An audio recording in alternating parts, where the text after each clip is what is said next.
All right.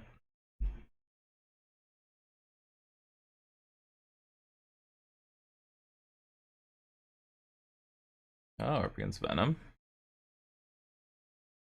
Solid. Polaris Mirror. This is gonna happen a lot today. All right, All Seed.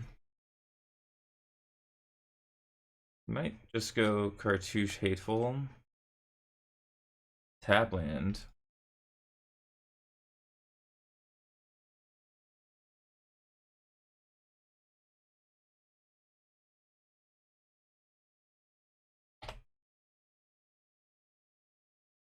So now if they kill one creature, we can just Auto Glares the other one, or just slam like a Saram and force them to start interacting with us. Yeah.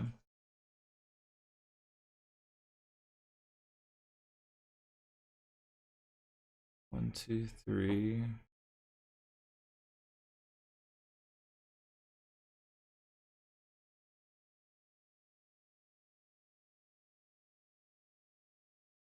Hmm.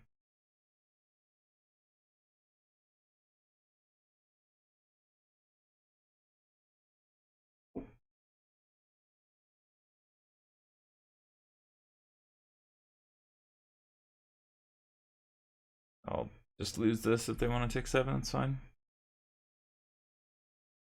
For 28 against Heroic. Alright. Uh,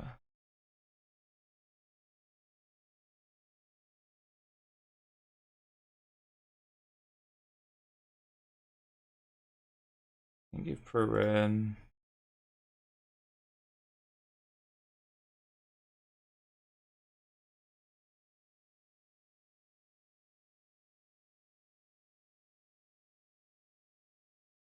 Get Saram down. We have pro red to get through both of these next turn. For a solid 33. If they can kill us from here, I'll be shocked, but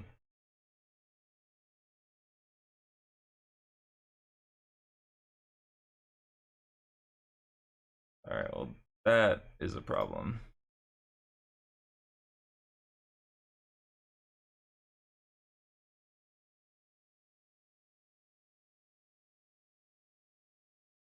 Let's draw. We're a little Light-Paw flooded here.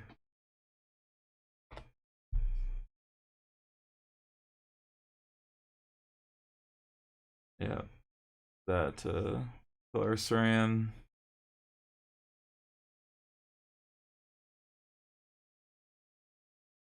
We need to find a Griff Spoon here.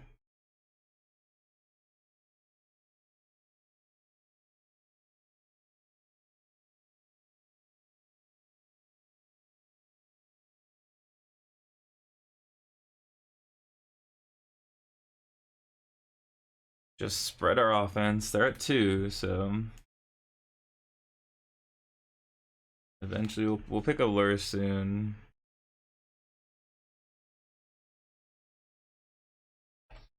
Oh, we can still lose. But realistically, we just need to find any form of evasion.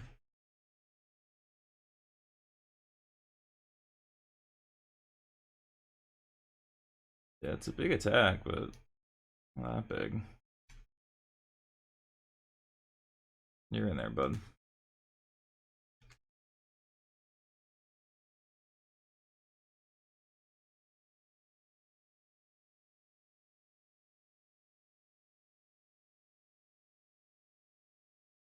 Okay, that's lethal.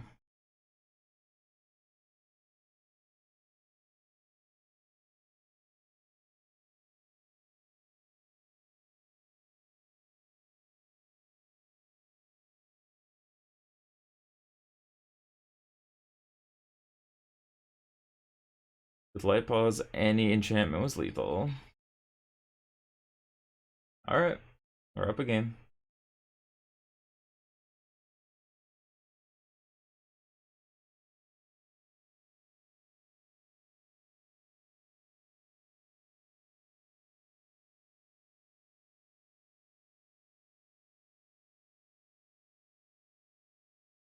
I don't know why my Moto record isn't working.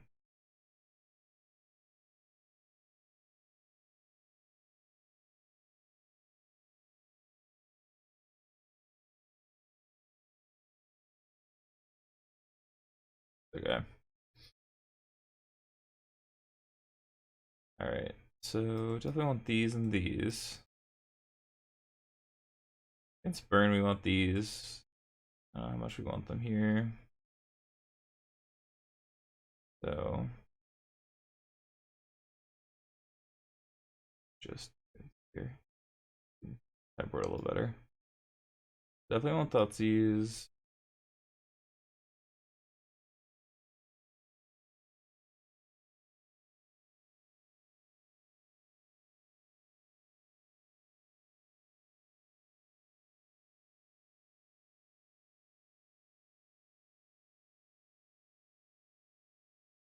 Cartouche is amazing here.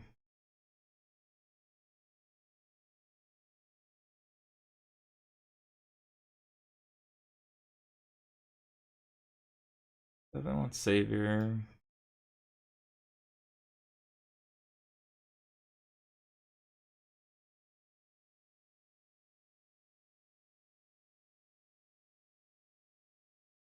I'll see, it's fine.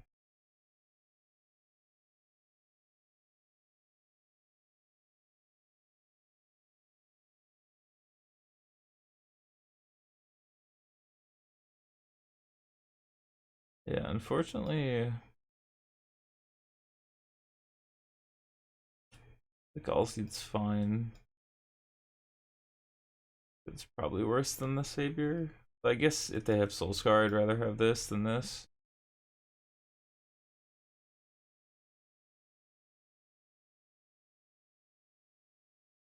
Alright, let's go like this. We just want our life linkers and swap in removal. Make the game go long enough. Close, but no cigar on this one. Alright, this hand's great.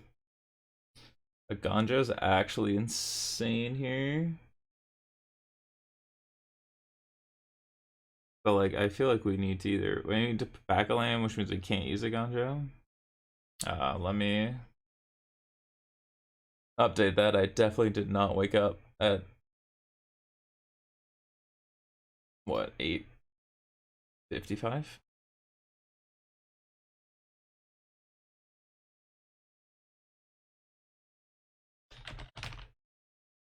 We got the decker going in a minute. Alright, what are we putting back though? It might just be these Sentinel Eyes. But I feel like Sentinel Eyes is so good in a matchup like this. With the Lifelinger, just being able to block and attack is huge. Alright, should be updated now.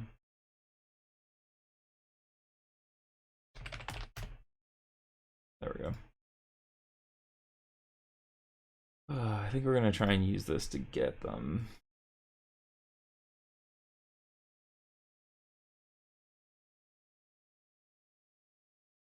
Full Scar is fine.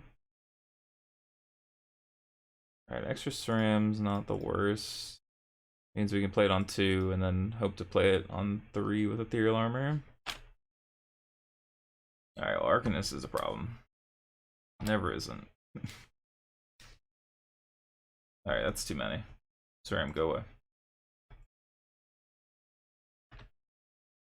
Alright, well, if they have a Reckless Rage, we just die, so please be in anger. Yeah. Okay. Lovely.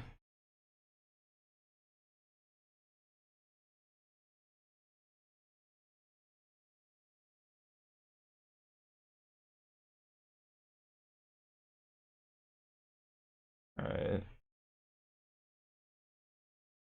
Got a replacement Alcide. Here.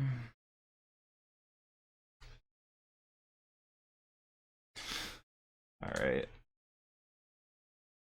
Quite a hand here, bud. We need to draw Fatal Push. We can push the Arcanist, play All Seed, play Ethereal Armor.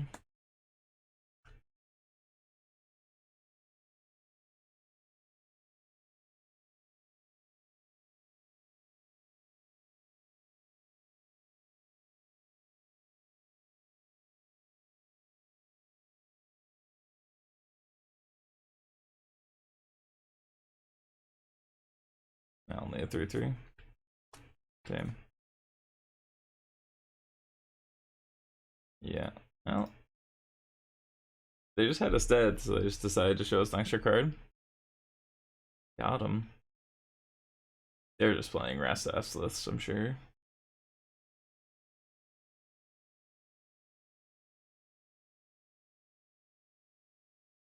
Probably it might just be worth it to try and block.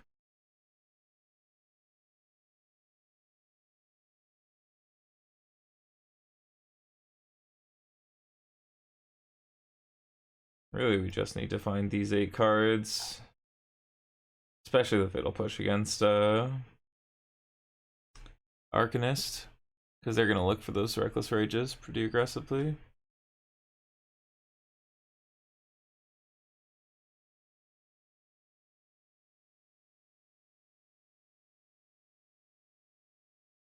Swap out one of each of our like general enchantments that aren't huge toughness boosts.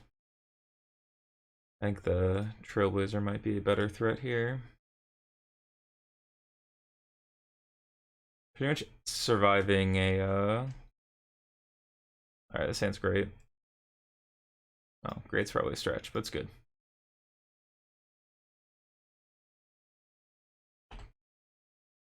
Alright, we can kill our 2-drop here. Other 1-drop. Yeah, we have to kill Soulscar on site.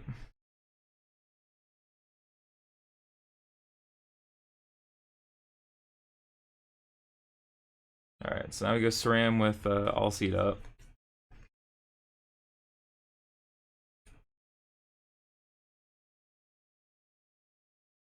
That's fine.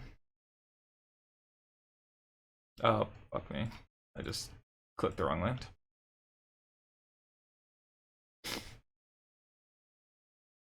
The 9 AM things. Just each player puts Lurrus to hand, go.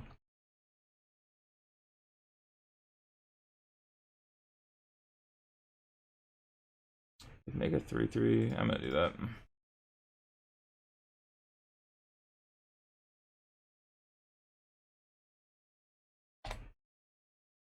Play a Gonjo.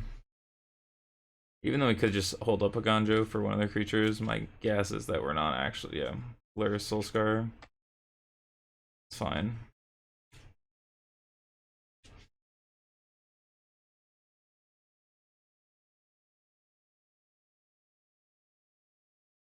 Oh, let's do this right.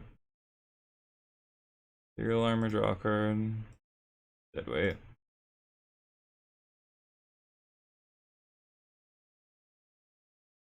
Even better.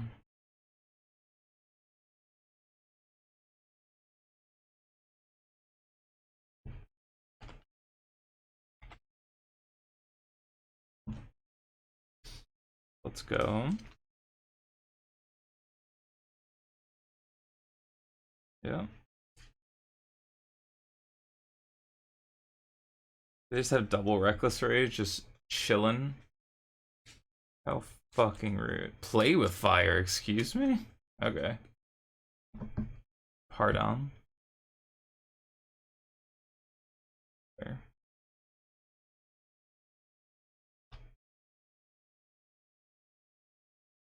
Alright, let's play Lurrus, buy back all seeds so we protect it.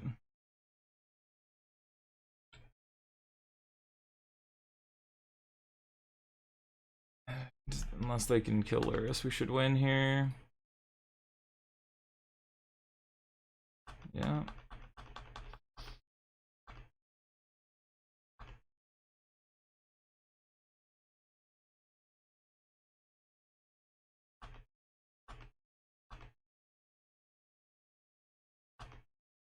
It's 11.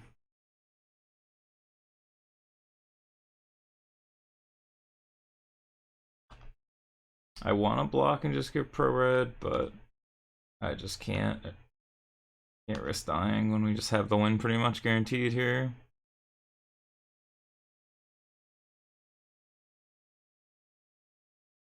Alright, let's play this. Yeah, easy dub. We're just gonna ethereal armor onto here, and then all the glitters onto here. Play Ganjo to protect, and this is massive, and this is massive, and this is a lifelinker, and they're at 7. It's lethal. Alright, we beat Heroic, which was the best deck yesterday, put 3 decks in top 8, including winning the PTQ. But we're up to 1-0. Top Grinder. I think we played against them last night. I don't remember what they were on. Lyris. So they're either Burn, Heroic, and Soul. Alright. Or they could be red-black too. I don't hate this hand against all of those, because we just get to like clear the path for our SRAM. A little awkward.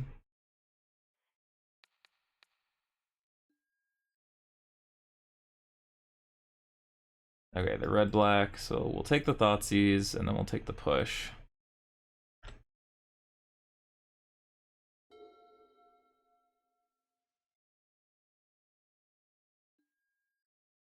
I think this deck's really easy to pick up, to be honest. It almost plays itself a lot of the times. I think most of the decks in Pioneer are at least relatively easy to play, with the exception of like Phoenix. Phoenix is a deck that I would definitely give more time to if you want to play it like even close to optimally. But you can at least pick it up relatively quickly. It's one of those things where like you'll play it at like 20% optimization, and then you'll play it at like 50% optimization. Like it'll just keep scaling, but it's tough. I think Citadel is pretty easy, but I also think that Citadel is a deck that, once again, to play it at like a passable level is very easy. To play it at like an excellent level is very hard. So like, take that commentary as you will. Hateful Eidolon. I really want to get this down so we have a lifelinker. They're gonna definitely block. So let's spread out our offense a little here.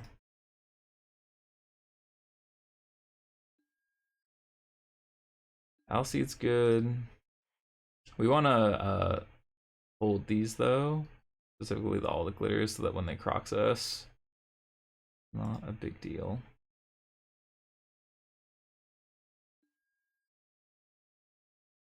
All right, they're gonna deadly block and deadly dispute.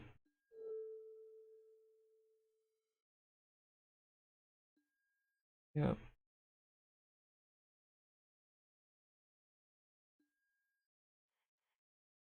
All right, we'll play the Alseid. We're gonna hold our land so that when they crocs us, we just put it back, and then we can. All the glitters are Hateful Eidolon. Get in there with Hateful Eidolon and the Warrior token. They'll both be 6s.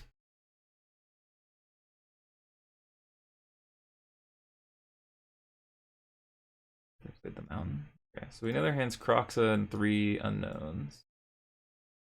Yeah, SRAM only triggers on auras. Light-Paws also. They're very, very well, I guess SRAM also on equipment and vehicles, but in this deck it's only auras. Oh my god, could you imagine if SRAM drew on the Eidolon and the Alseid? That'd be too much. Yeah, I mean, I think if you look at the top decks in Pioneer, like I think Heroic is skill intensive, but again, the floor is so high that like you'll win a ton of matches without playing close to optimally. Ascendancy is fairly straightforward once you've played it a little bit. Citadel is pretty straightforward. Winota is super straightforward. And again, like take it with a grain of salt. All these decks have a lot of like, you'll add, if you are really dedicated with the deck, you'll add a lot of percentage at the top, but adversary to flashback push. Not too bad. We get to draw a card off the Eidolon. No, it's not been fixed. They're never gonna fix it until they have to. Just simply put.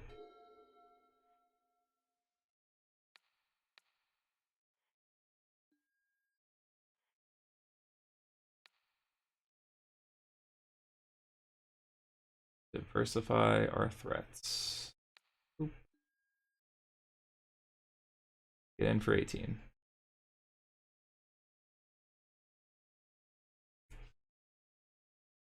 We go to 22. Opponent brings back Croxa, we attack for 12 and they die.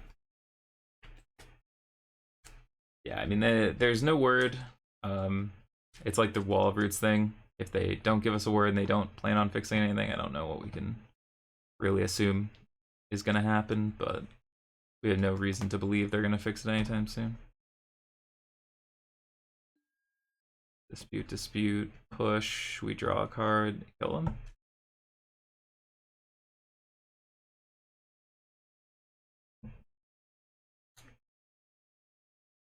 They could, yeah, draw the Fatal Push, we draw a card. Their game plan was we didn't draw replacements, but we did.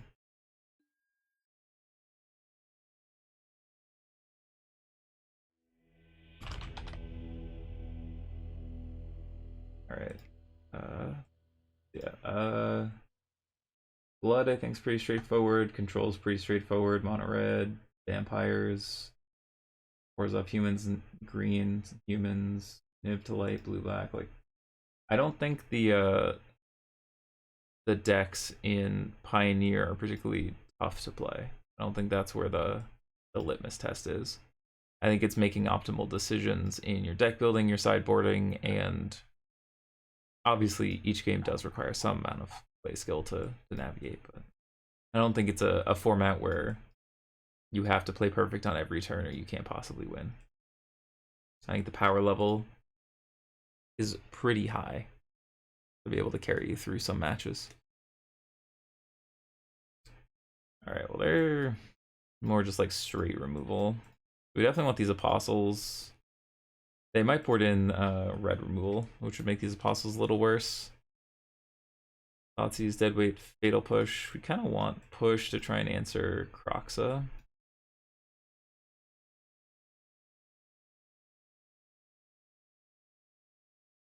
This. All seats are fine. Might trim on Light-Paw here, because we're upping our DMC so much.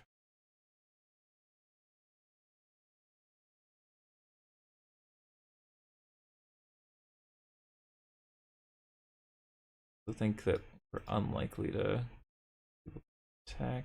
Cartouche. One cartouche is usually my go-to when we need to just like trim. One Sentinel's Eyes. It's worse with Light-Paws not to have like extra copies of things, but in the end, I think we're more all in on the Apostle in these post-board games. Alright, well, hand's insulated from Thoughtseize. A little awkward, but yeah. Being insulated against Thoughtseize is a huge factor for me. Yeah, big SRAM. Now we're like extra insulated because we can just like lead out on this SRAM. Actually, I don't even know if we lead out on Light-Paws or SRAM here. Light-Paw has higher upside, especially with like triple 1-drop already, but SRAM, like if something's gonna die here, I think drawing the extra cards is probably better. Yeah, so I'll lead on Light-Paw here. Oh, it just doesn't die? Oh, that's doom for them if we untap with it. Yeah, I was gonna say there's no way they let us untap with that. Oh, I'm an idiot. Didn't float the mana. Don't mind me. This big idiot here. We have 2 Agandros in the deck, and I just didn't float the mana to get the draw off Ethereal Armor. Or off Gripspoon. Yeah, if they kill that, I'm just full on an idiot. That's okay. See, we were just talking about play skill. The artwork play. Level it up. No, I meant to float first so that we could get the draw off, but then I didn't, and now I look like a buffoon. Now we're kind of stuck because we can't play this until we can suit it up.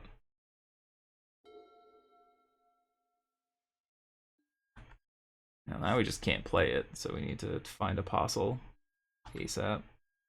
Apostle just kind of ends this game. Yeah, I can't really play this, so we'll just sack. I mean, when we get to 1 more mana, the Crocs discard's bad for us. If we get to 1 more mana, we could actually just like do it, but if Fatal Push, we're doomed. Okay.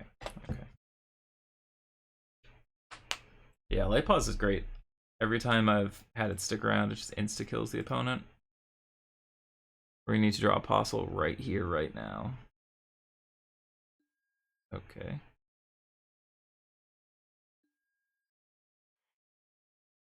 Yeah, that's not gonna do it. Alright, well, I goofed. This is fine.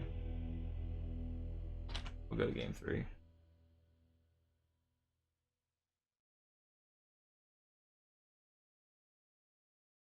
Yeah, definitely one of those things where, like, rather be on the play than a draw in this matchup, but we just need to find Apostle. Alright, Choluris.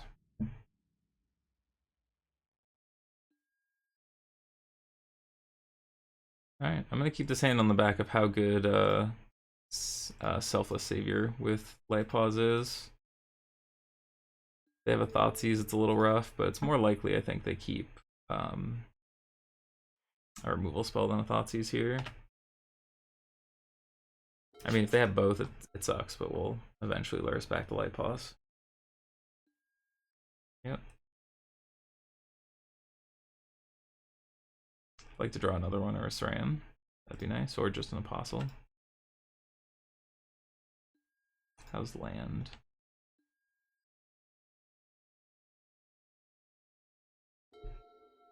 I mean, having Selfless up with Luris is also pretty good, but I don't think it got very much, to be honest. I think white-green is just like why it's the same problem I had with white-blue, and I like white-blue a lot. I did well with it, but why are we playing a second color as what's trying to be a primary color? Okay. I don't think white-green gives us much.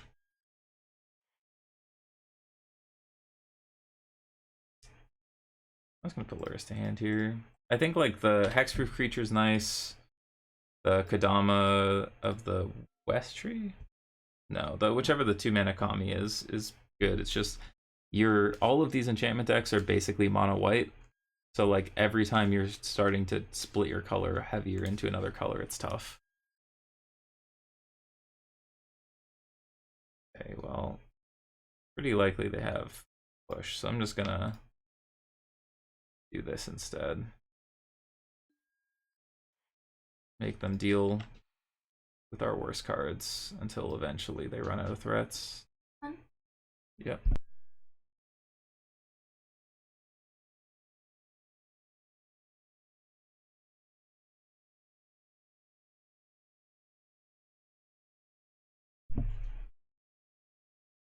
Sure.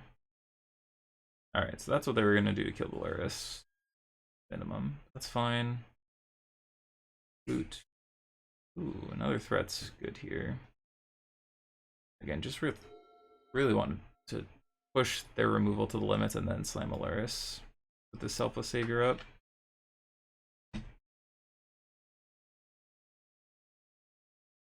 Coxa eats this Fatal Push.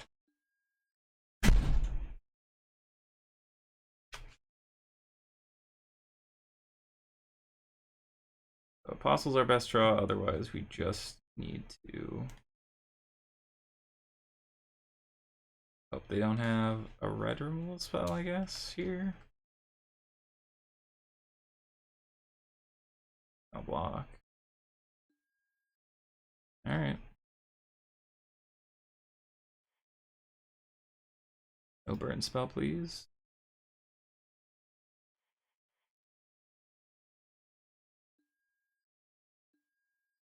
Nope, we're not gonna attack. Don't turn on Fatal Push here.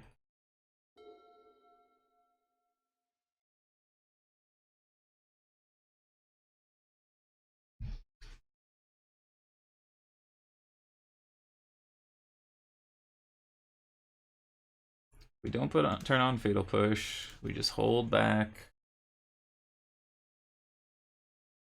I mean, they have to put Lurrus to hand soon.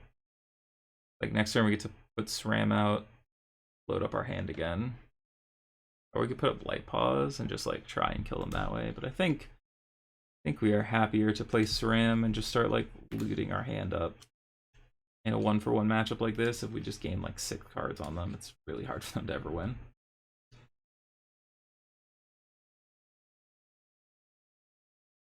Yeah, there's a couple decks that I think would main deck Lurrus. I think this one probably would.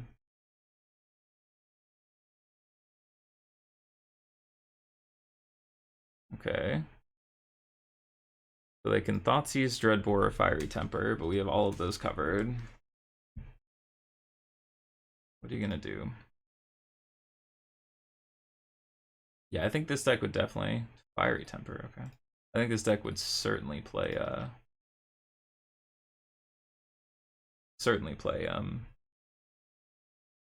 Lurrus main. They can't attack. All right, well we have to just keep bringing back our doggo.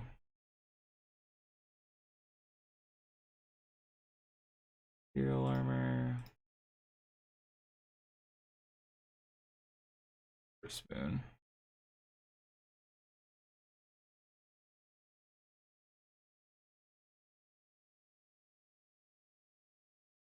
All right.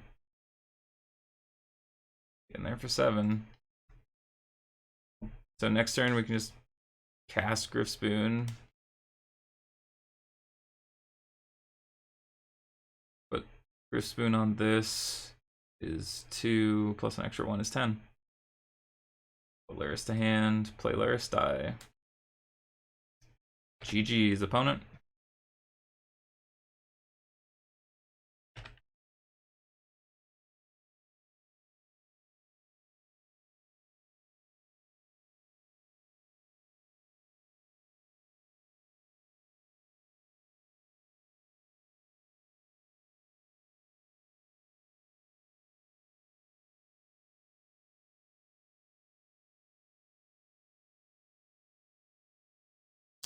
Got him.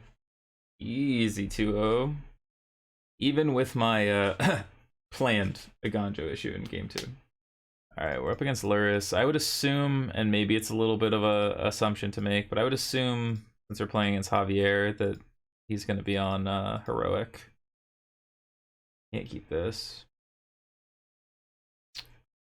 Can't keep this. We're on the draw, but I don't think it's worth it. I think we can look for 5.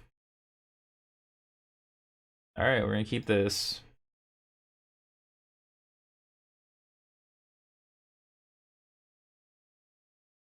Gonna get rid of this and probably SRAM.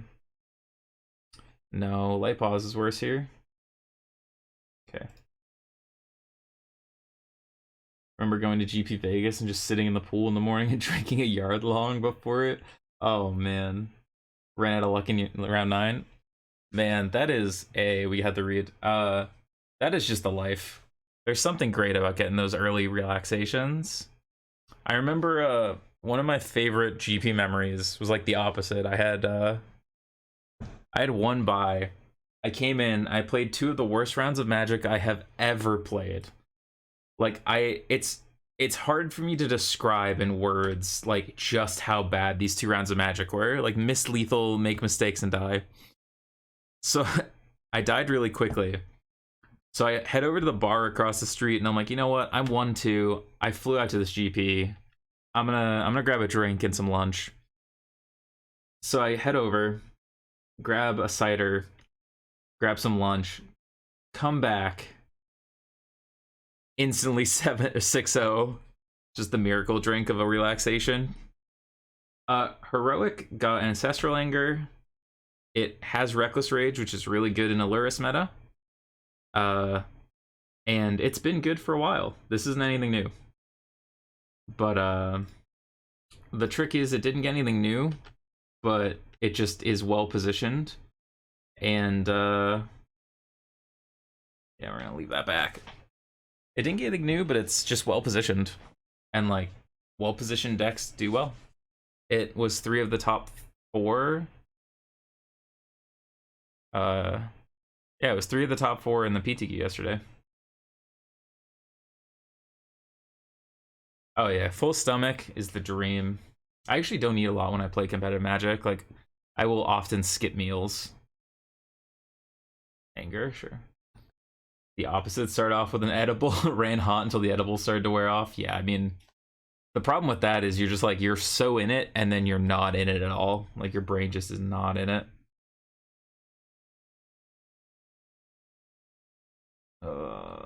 Alright, we just need to hold this up for Reckless Rage now until we can deploy.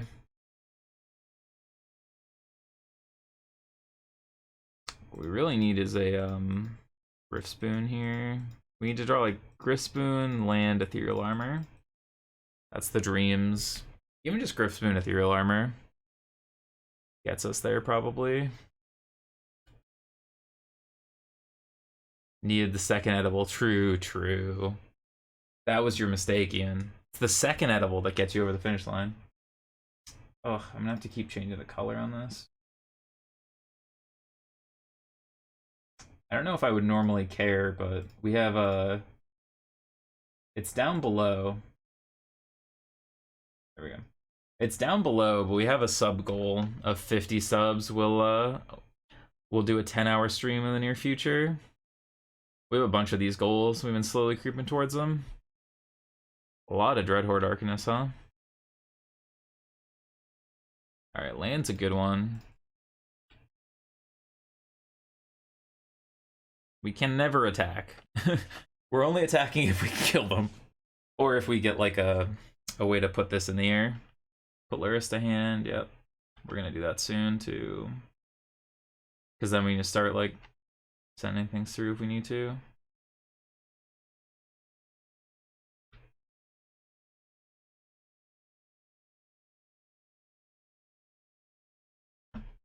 Man, Javier's got that pressure going on. I got that like, whoo, whoo. Dude, this might be the most creatures I've ever seen out of this deck, and they have a Lurrus in hand too. Alright. Let's find us a Griff Spoon.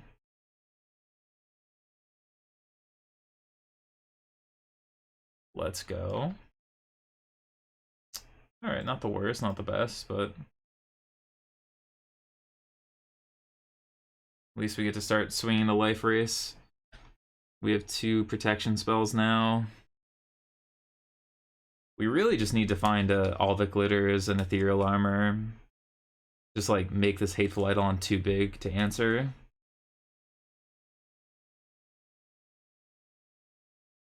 Another land isn't the worst either, because then we can Lurrus, buy back Alseed after we crack it. Gird. Ugh. Gird's big, but with the ethereal armor, this is just growing. I guess.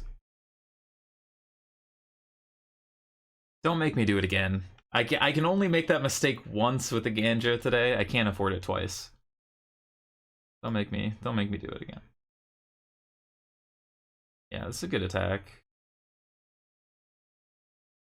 You just like block here, eat here. You just double block here, depending on what they do.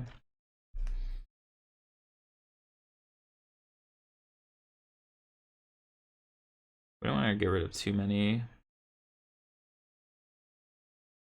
enchantments. Still made day 2, most hungover you've ever been. That's impressive, Hurt. I feel like you would have some, like, massive hangover stats, but maybe that's the secret.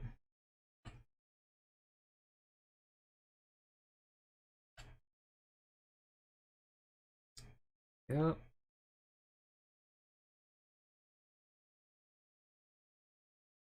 No, but now this has trample. I think we just let it through.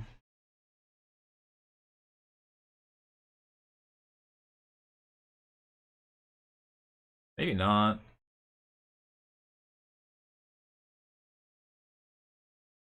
That's pretty big. Yo, Hero J, thank you for the follow. Greatly appreciate it. You guys do just block.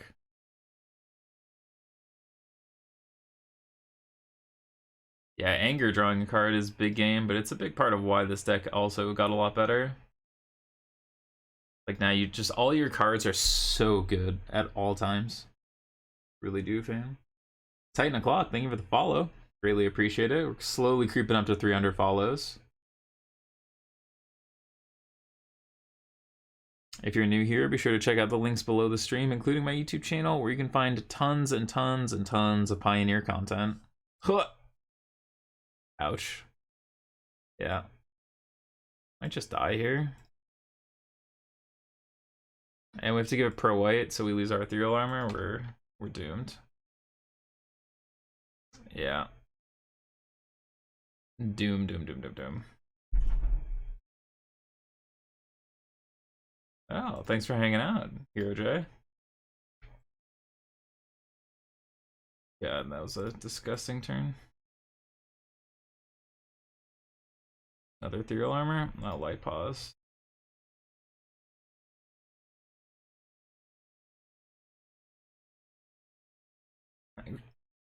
We just need to hope they can't pump these and give this double strike again.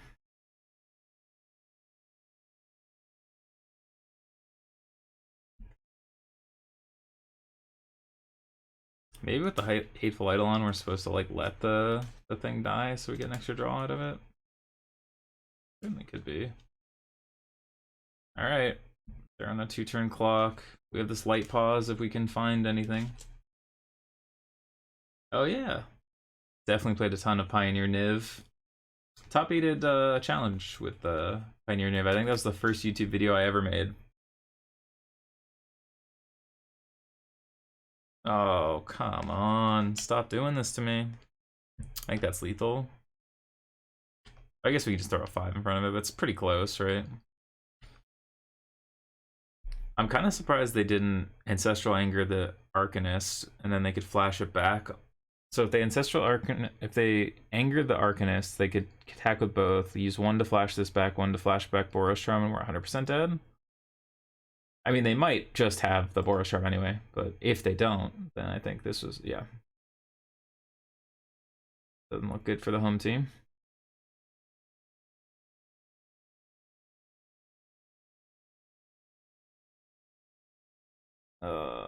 Yep.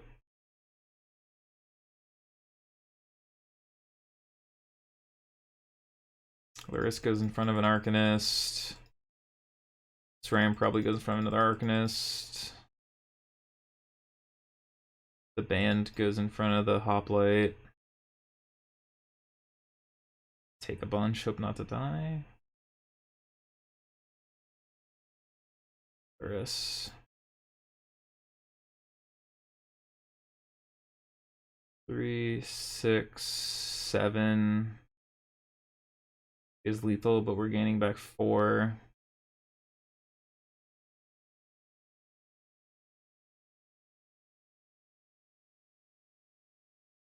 Factor 3, 3, 9, 11. So we can win with an enchantment.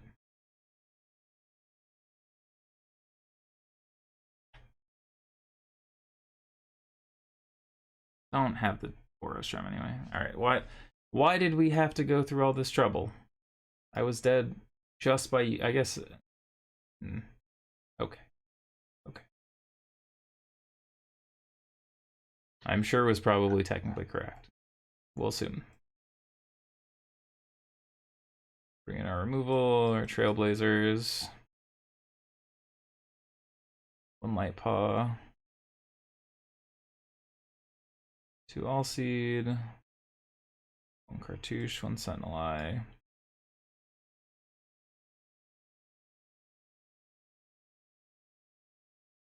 Usually All-Seed's a little better than Savior here. There. I meant to keep in 1. I always like just keeping 1. That is Mr. Fervent Champion himself.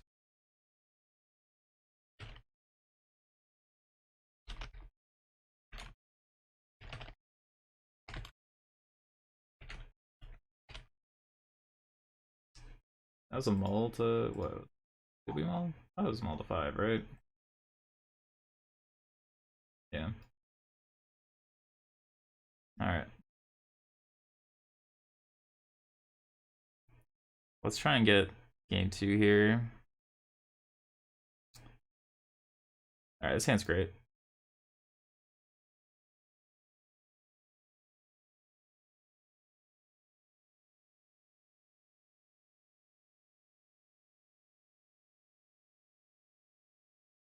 On a mulligan, I think we just have to get rid of Light-Paws. As much as I would like to keep Light-Paws here, I think we're going to end up killing a 1-drop, killing a 2-drop.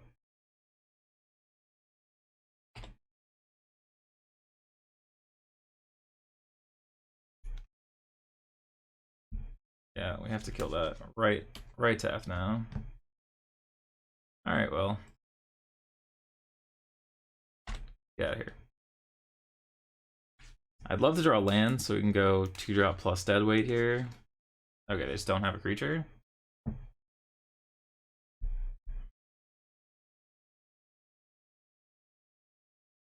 Nope.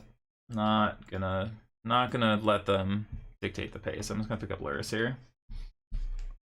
If we had an enchantment that we could put on our own creature, I would absolutely do it. Alright, now I'm willing to do it because we have this Luris hanging out. God, I really do just want to keep this Aganjo, but I'm going to play it. Could have all that glittered, but I don't really want to commit to it quite yet. This is fine.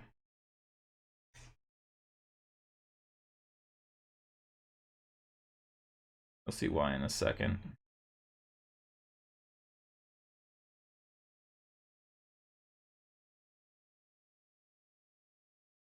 Alright, we deadweight here, we get to draw a card when it enters. Light-Paw gets to buff itself. And like, even if they kill this, it'll die next turn. Yeah, this is fine. We're just taking it slow. We're not in a rush. Alright, they have another Reckless Rage, just FYI.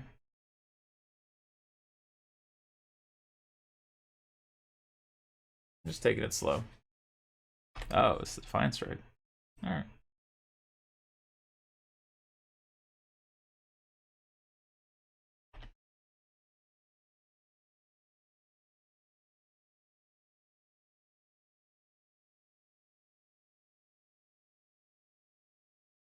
Alright.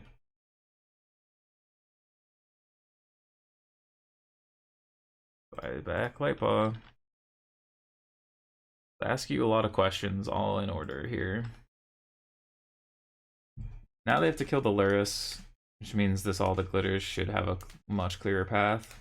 Like, we could have thrown it on, it would have been a 4/4, but I guess we get the ethereal armor, so it's a 6. Luris? Can't play Luris on this board. Clarion, are you... The 2 of Clarion? You got me. You caught me.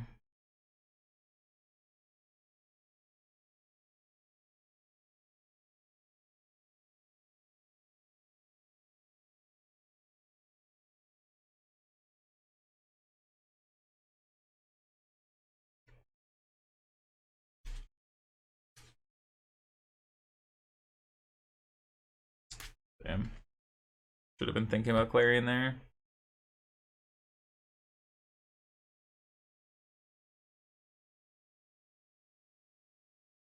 Soulscar. Oh. Literally the worst case scenario. Now I just go Reckless Rage, Reckless Rage. Yeah, Soulscar is the toughest card for us to handle. Because, like, if we attack and they have Reckless Rage here, we're just kind of doomed. Now, not so much. Okay, let this resolve. They don't have it.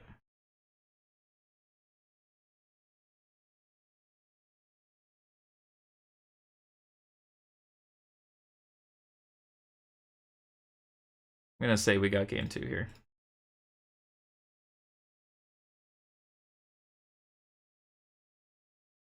So give this pro red. We lose 1, 2, 3 damage. This is 20 minus 3 is lethal. Well, but then they could Reckless Rage, so like, I think I'm fine. Just we're not in a rush. Oh yeah, all of the Light-Paws decks have felt great. I know we have lethal, but I don't want to proactively sacrifice our. Yeah, that's fine. It should be working. Stream Decker not working now. Stream Decker, why you gotta be like this? That was copied the URL. There you go. Yep. That is fine.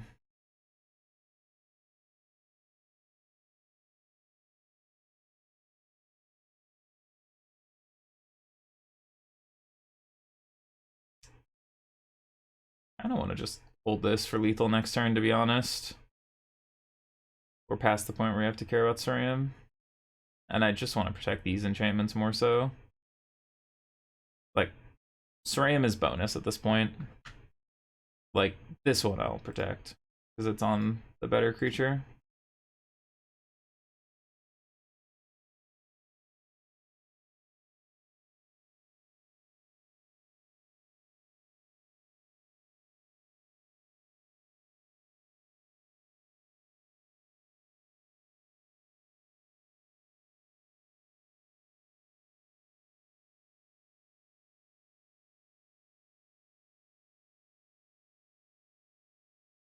There we go. Going to game 3 against world champion.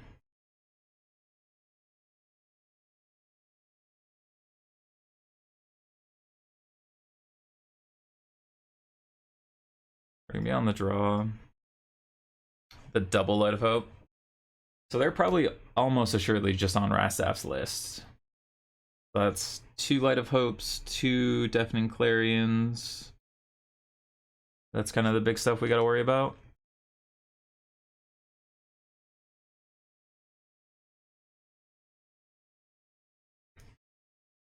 Maybe if that's the case, we care about Selfless Savior a little more.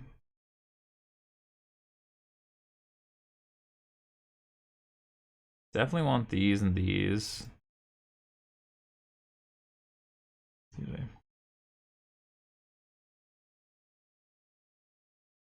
I'm just gonna go 2-2 split. Like, I want this some of the time, I want this some of the time. And I want to have access to both with Luris. And that Clarion was a beating, but sometimes you gotta get punched in the face. Figure out what to do next.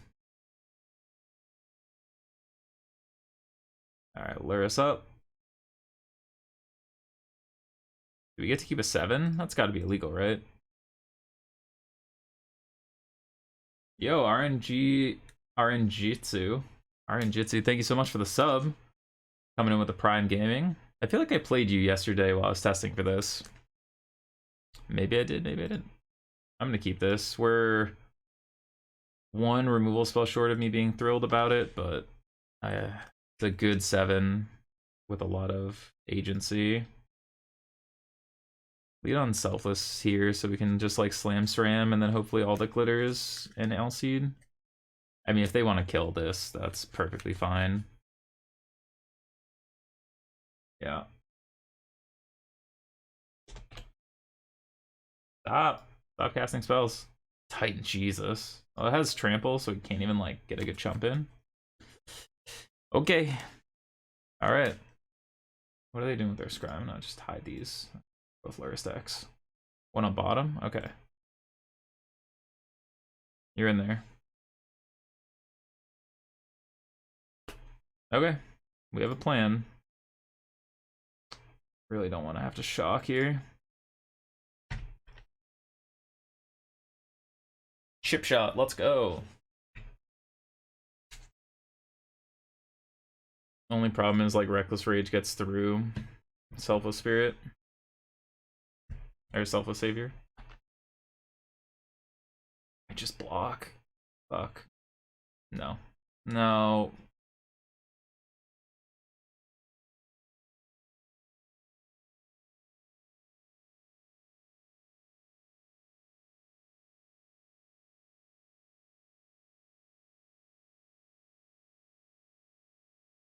Nope. I'm gonna take it.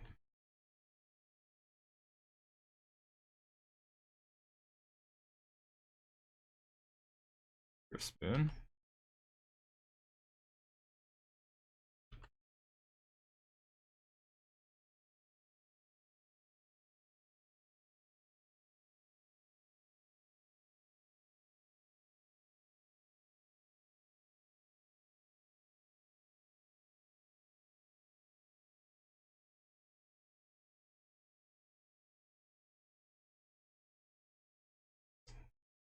I think we just split these.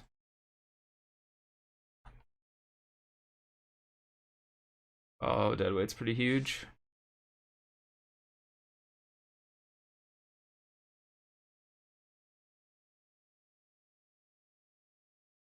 Now we can protect this, which these are both out of Clarion range, although Clarion still will be a beating just because of Soulscar Mage.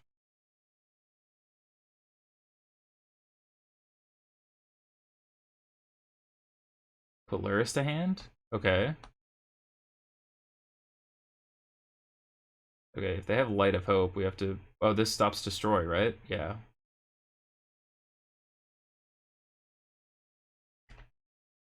Let's gain a metric fuck ton of life.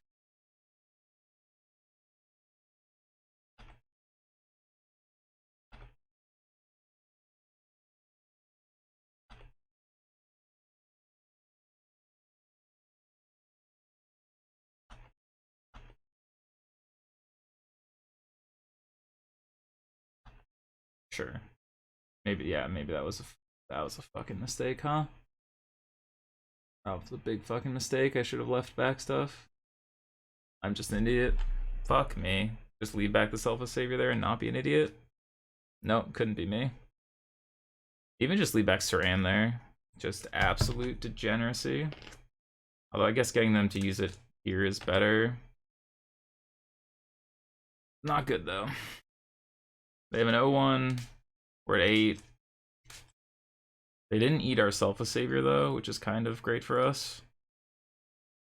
Or at least of the things they could have eaten.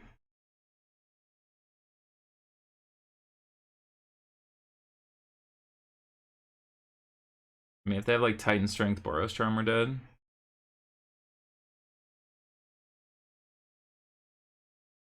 Yeah. Should have left back the Selfless Savior. God. Yeah, we needed to leave back the Selfless Savior there. We also need to just like draw a Griff Spoon to put on the... I guess any enchantment does it, because we can go Light-Paws, play something. No, because, I mean, it does it, right? Because any enchantment does it, because it buffs our Alseed, but... What'd they do with the Scry? One on bottom. They have Luris in hand. If I die, I deserve to lose this game for not leaving back the Selfless Savior. But, alright. So, they need Titan Strength, Boros Charm, Ancestral Anger, Titan Strength, or Ancestral Anger, Boros Charm.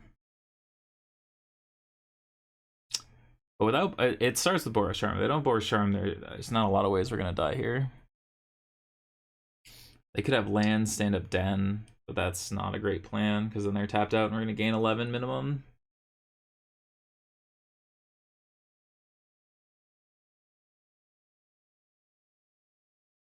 Oh man. Sweating.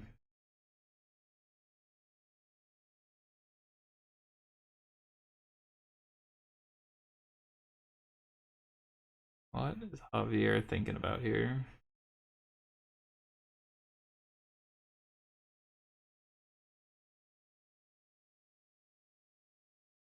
Yo, thank you so much for the resub.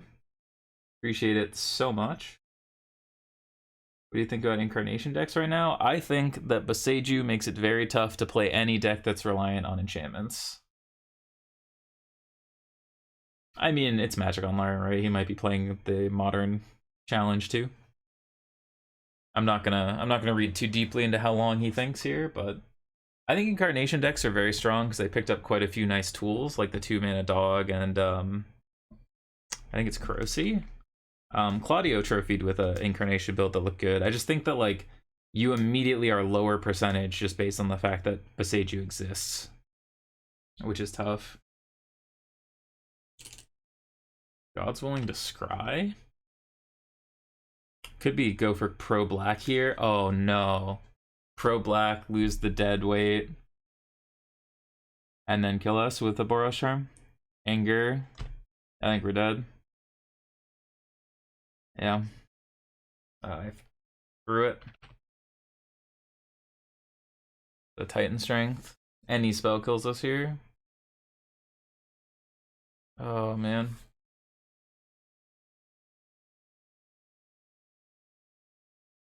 Maybe. I mean, yeah. No, actually. This is one short, but it shrinks the lifelinker. Okay, okay. So you're saying there's a chance here. I may not have thrown. I mean, I definitely threw, but I might not have fully thrown. Easy hopium, boys.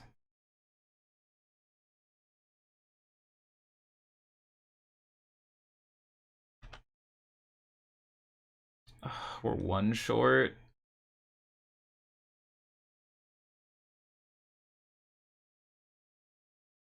We're one short, but I'm not going to make the same mistake again. Just everything back. 10, 11. Yeah. Not making the same mistake twice, everybody. Lived by one. We needed one more aura there, or one more enchantment, and we just won on the spot. But since we didn't find it, we're just going to leave the team back. Block, block, block, block. 8 to 5. They couldn't deal one more point last turn.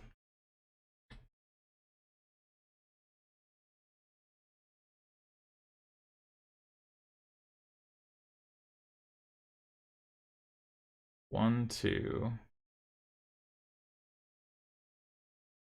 Well, you don't want to. So if we quad block and they like reckless rage here, this will go to a 3/3, and then we lose 2 enchantments. I guess that still lives. Titan Strength doesn't give.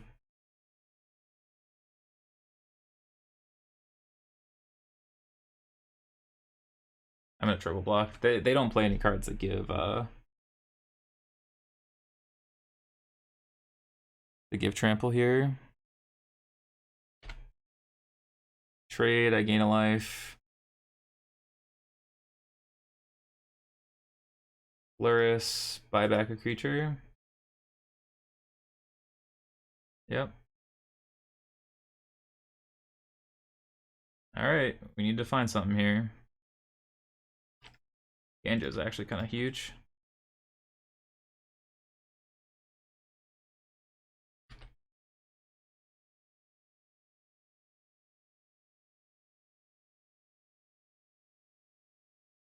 This time I'm going to attack with this. Yep. We go to 14 with the Ganjo up, but this gives us lethal in the air next turn.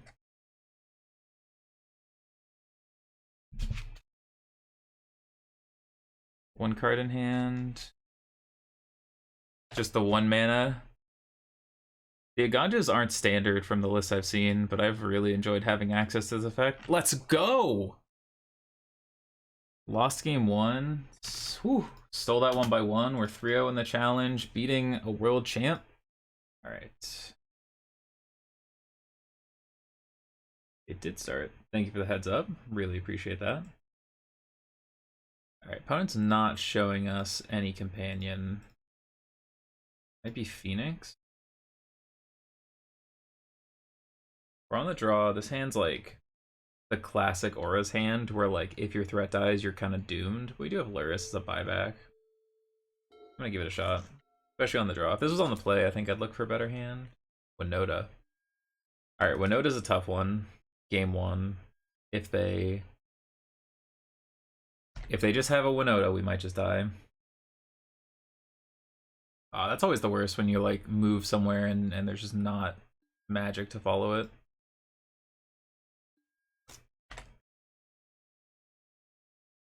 Do we get turn 3 Winota?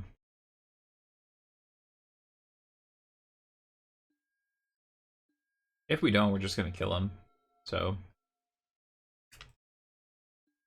I mean, they only get 1 spin. No red source. Oh, they're doomed. Unless they have Brutal Cathar, which sad, but what it is. Yeah, there's the Brutal Cathar. Fine. SRAM will hopefully help us, but unfortunately Light-Paws was definitely our better kill them quickly card. Oh yeah, Winota's one of the best creature decks in the format for sure.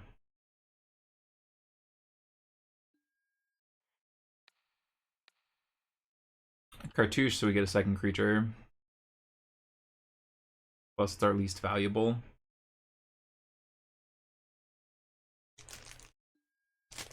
Alright. We have a 3/3 first striker here. Kind of shuts down their offense for the moment. Alright. Now they have a treasure token. If they have a Winota, we're probably dead.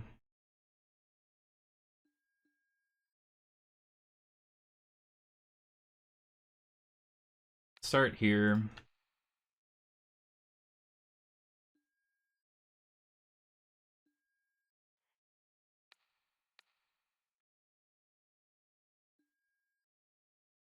Damn.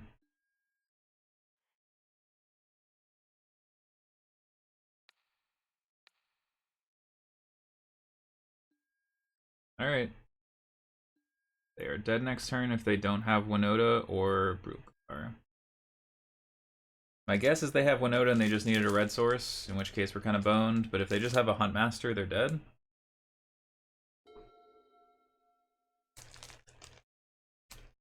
No, this is Winota. Hundo. Yeah, great. We're having fun, you're having fun, everyone's having fun.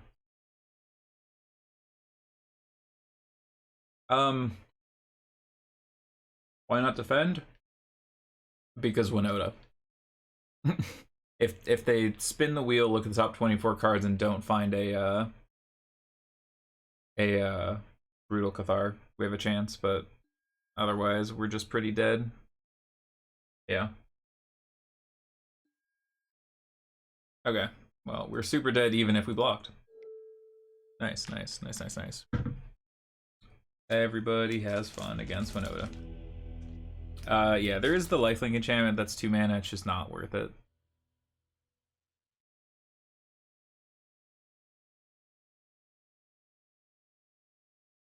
Push deadweights.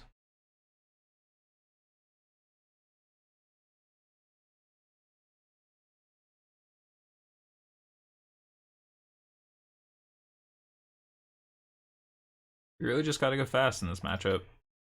That was not a match. That was not a hand that could go fast.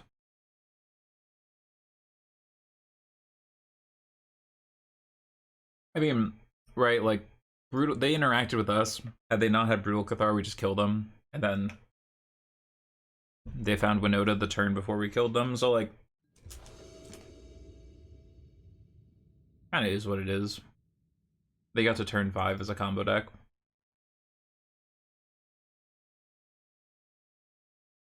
This hand's solid in that it lets us gain a bunch of life, draw some extra cards.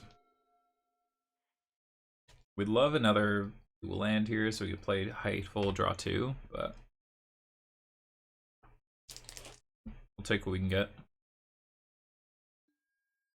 No 1-drop, huh? Yo.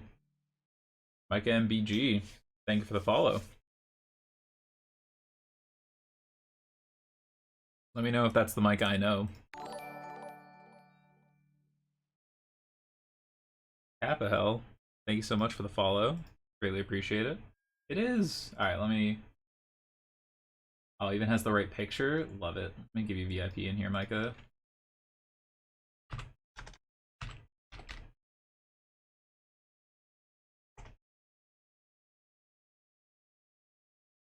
There you go.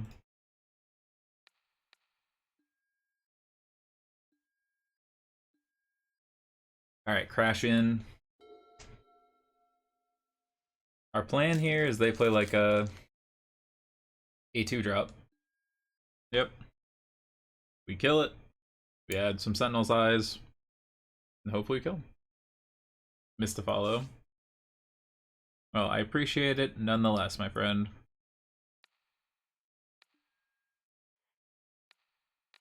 Let's draw 2. Hope to hit an Ethereal Armor. We just wait? No. No, we just spread it out. Because then even Brutal Cathar doesn't do it. 13, yeah. See, like, this is the kind of hand we need. Just, you have no board. You're at 3, we're at 34. Go. Yeah, you have Brutal Cathar. Yup.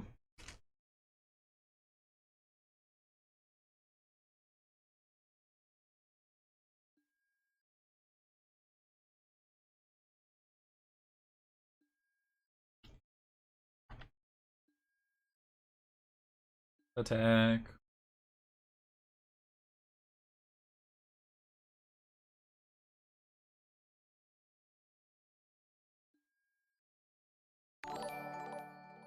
Yo, found Dorth. Thank you so much for the follow.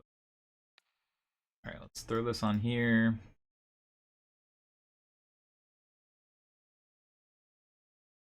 Because it's escape, it's cast, so it does still work. Tom B, thank you so much for the follow. Grab our Griff Spoon. Now we got lethal 3 different ways, or I guess 2.5, right? Sentinel's Eyes doesn't quite do lethal. But presenting a lot of lethal threats. We've got a Flyer, we've got a First Striker, we got a Fatal Push to back it up. Alright, we're going to game 3. Yep, this is round 4. We're 3-0. Going to game 3 here against Winota. And really wanted to steal that game 1 though. Them on the play is gonna be a little tougher. But that's okay. If we can find another fast hand that has some removal, should be okay. Adding in my notes. So on the draw, do we want these Thoughtseizes? So yeah, turn 2, play Light-Paw, turn 3, 1, attach, 2, attach. The problem with white-black is you don't actually have a lot of unique enchantments or auras, and they have to be a different name than each aura you control. So it's like you do sort of run out quickly with this deck, and there's not a lot of good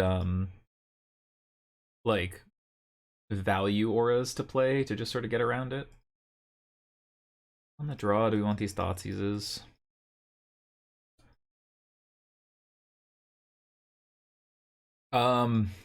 Mostly it just attacks for a couple turns. I don't think every deck can beat everything. I don't think this deck can beat 9 lives particularly well. I don't think it's meant to. Unfortunately, that might just be a card that you have to Thoughtseize or just not give them enough time to find and play. On the draw, thoughts using Winota might be good enough. Like, what don't we want? 2 all seeds. But all seeds pretty good into the Brutal Cathars. I do think we need to try and fight.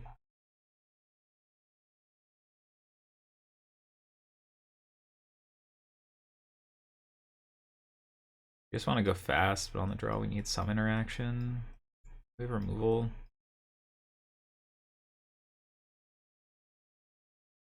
These cards help me go fast? Not really. These do, these do. In cartouche, or just like we might be too heavily loaded up on removal. We're good against some of their deck, but not all of it. I think we don't need all 4. Alright, on the draw, I want these Thoughtseizes. We need to try and hit a Winota from their hand if we can't keep the board completely clear. Plus, it's a better turn 1 play for us than most of our creatures. Alright, this hand fights.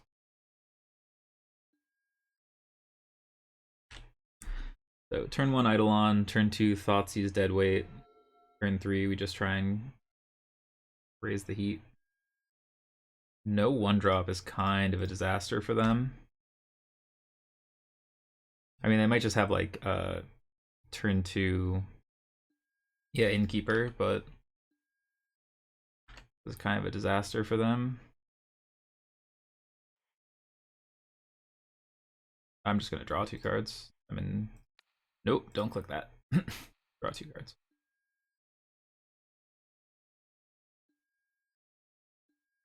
We're just looking for a 2-drop to like kill him quick here. Thoughtseize next turn. We can suit up.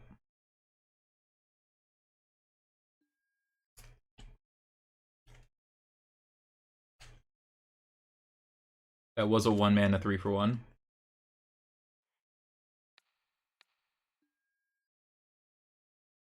Apparition, Brutal Cathar, Huntmaster.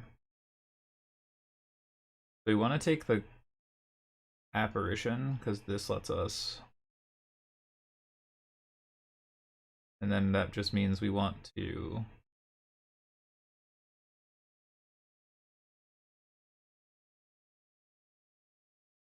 I agree. I think this deck is really strong. Just means we need to diversify our threats, right? We're going to be cheeky and just play our 2 Griff Spoons. We get in for 4 now. They play Huntmaster, eat one of these, then we just go Ethereal Armor, Ethereal Armor. Hope it's good enough. The Griff Spoon we can also buy back later.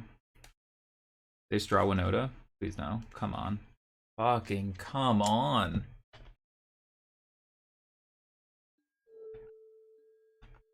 Alright. Alright.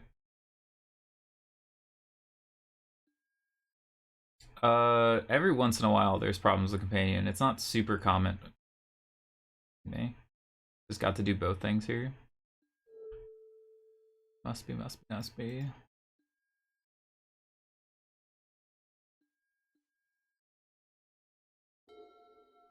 Right on time, bud.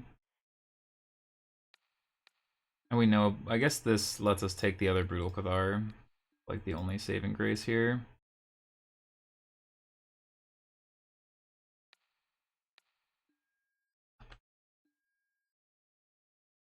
Would have been +4. They would have been at 1. Alright, I need this 1 spin to miss. Miss of Sky, a Brutal Cathar. It'd be their 3rd. Miss.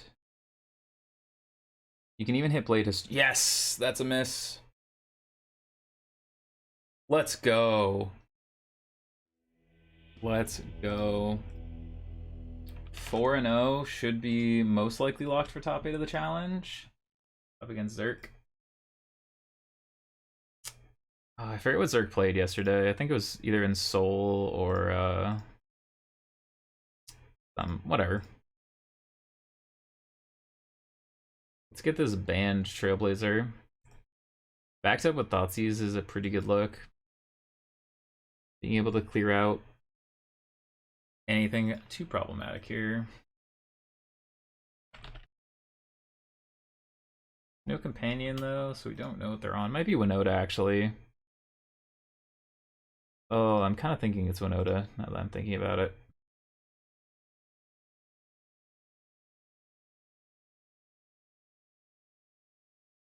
If it is Winota, do we want to try and take an elf? Or just play? No, we just want to play this. We just want to play this. If it is Winota, we care more about killing him quickly. Oh, is it green white humans? Okay, I'm gonna look. It's angels, okay. So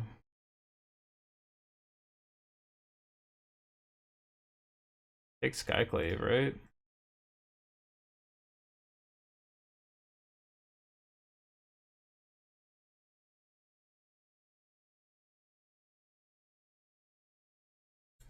Really just need to draw another.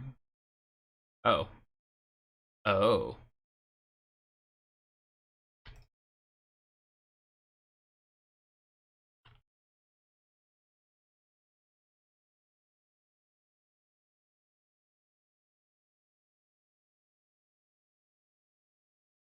Sentinel's Eyes here. Get in for a solid 8 here.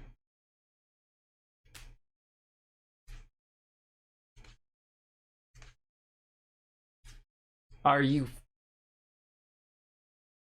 Man.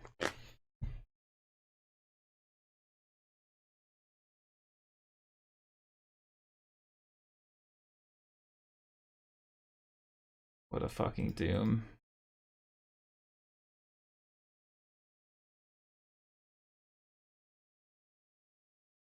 We've gotten lucky a lot today. I can't be that mad about it, but we specifically took that card.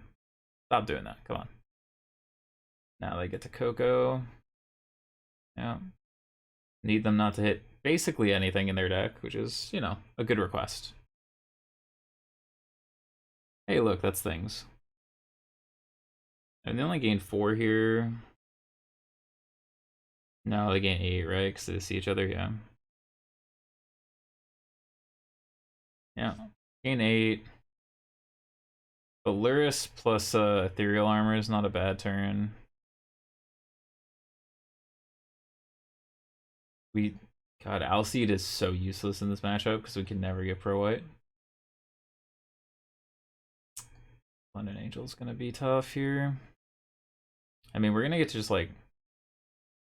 Okay, well. We too get lucky.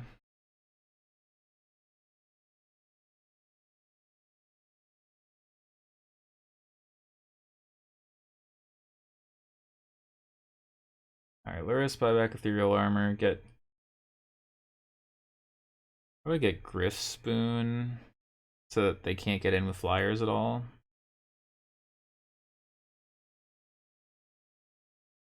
And then we Thoughtseize the Resplendent Angel.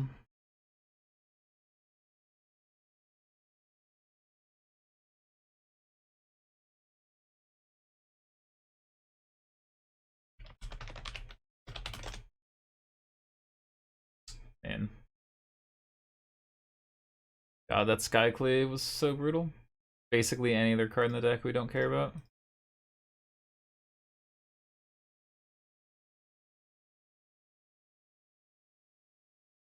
We're gonna start loading up the Luris too.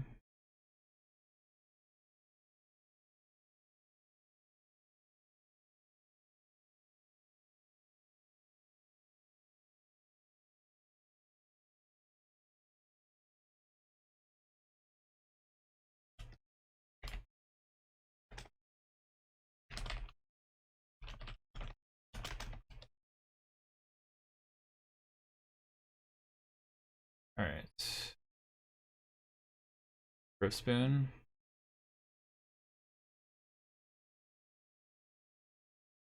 I don't want them to know we're taking their Resplendent Angel when they go to make this decision.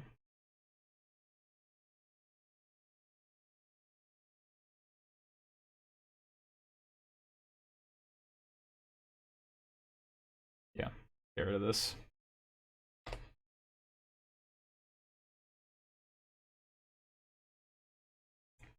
We're gonna gain a ton, but we're gonna get to Ethereal Armor up Luris and then get Cartouche. Unfortunately, we can never just like get through, so we just need them to like draw 5 lands. We'll eventually just be able to attack with multiple, abyss them with multiple creatures, but they're gonna gain enough life, it's gonna be tough to actually ever abyss them. That's our best draw. All the glitters. Like I said, it normally would just be it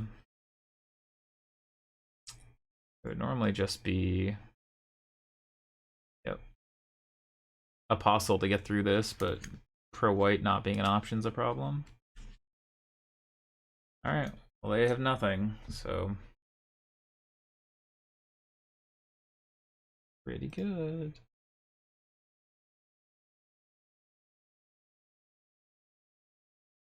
Touche. Alright, 8/7 first strike.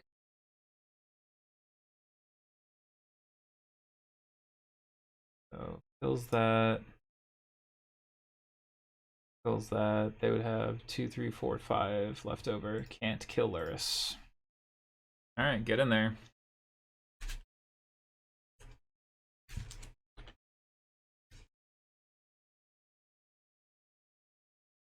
Yeah, you get a 1/1, I get a 1/1. No, it's just Thoughtseize. There's not a lifelink aura, but Luris is our lifelink aura. We're just gonna keep trying to abyss them. Like, we want to draw in all the glitters here. Normally this would just be a KO, but alas.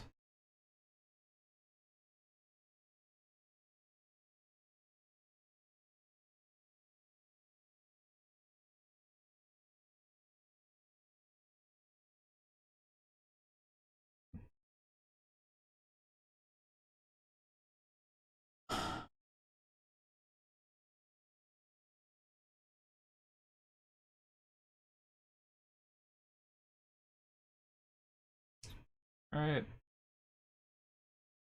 We just need them to draw lands and we need to just get in there. They're just abyssed. Okay, well that's... Hmm.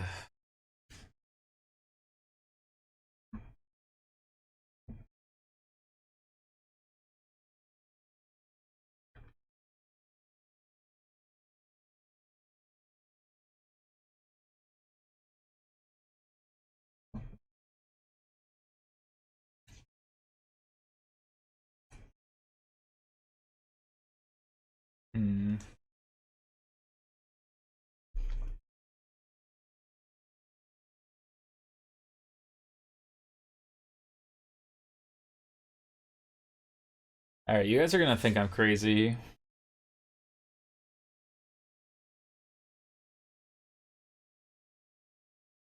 You guys are gonna think I'm a little nutty. Thinking about giving this pro white, make all the enchantments fall off. And then we just use our Luris to start like spreading out our threats so they get abyssed a lot wider.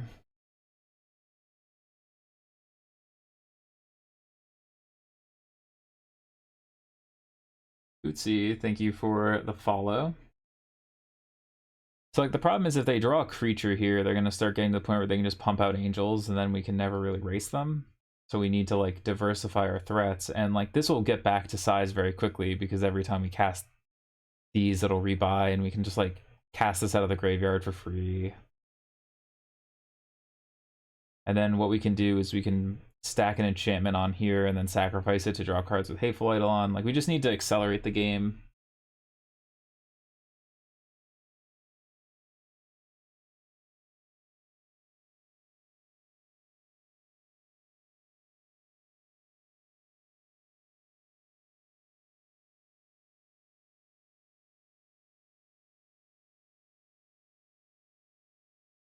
God, if we had a SRAM, I'd be so about it. I guess we can get 2 or 3 of these back in one turn pretty quickly.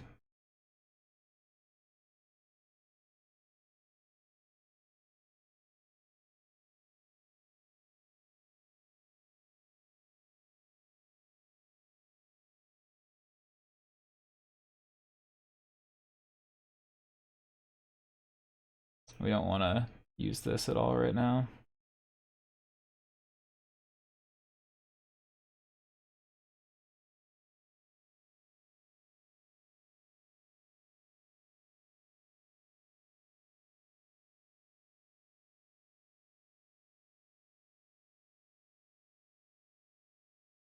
All right, you're up.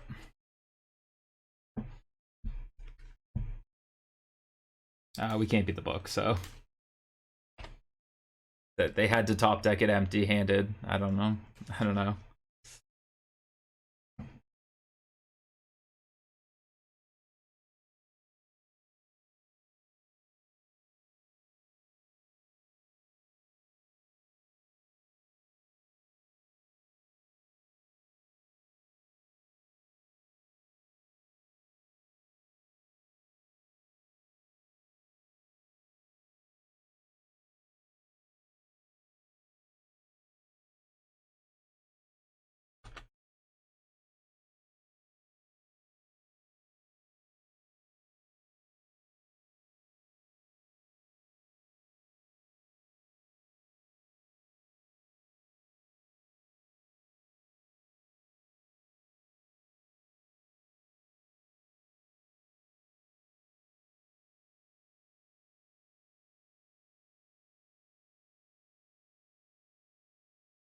Yeah, I mean, they had to top deck the book and also keep one angel around, and they did it out of nothing, so.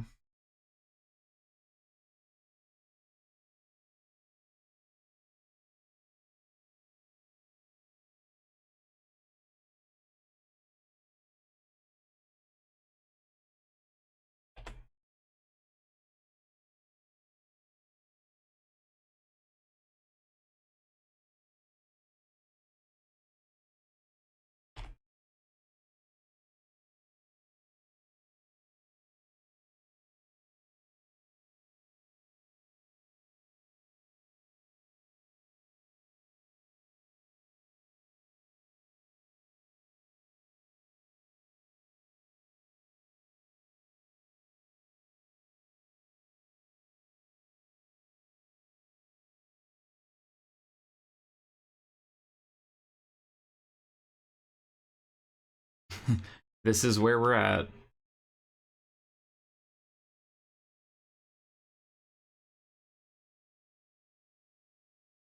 The worst part is we had a fatal push, we just win the game.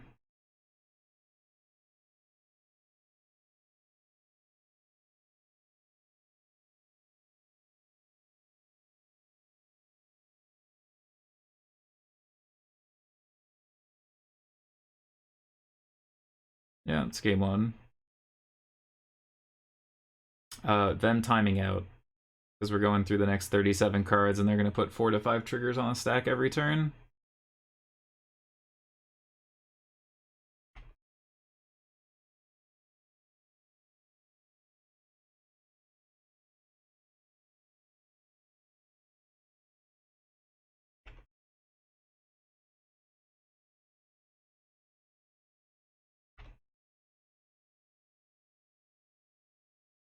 The joys.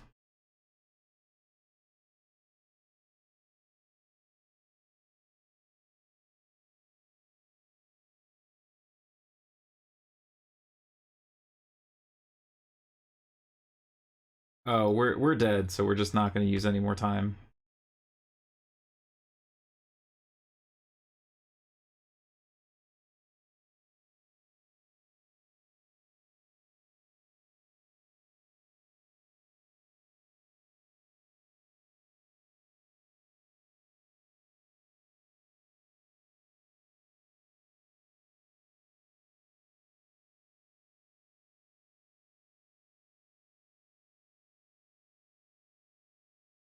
Agree. Unfortunately, opponent found the one card in their deck the turn they needed it after finding the Skyclave.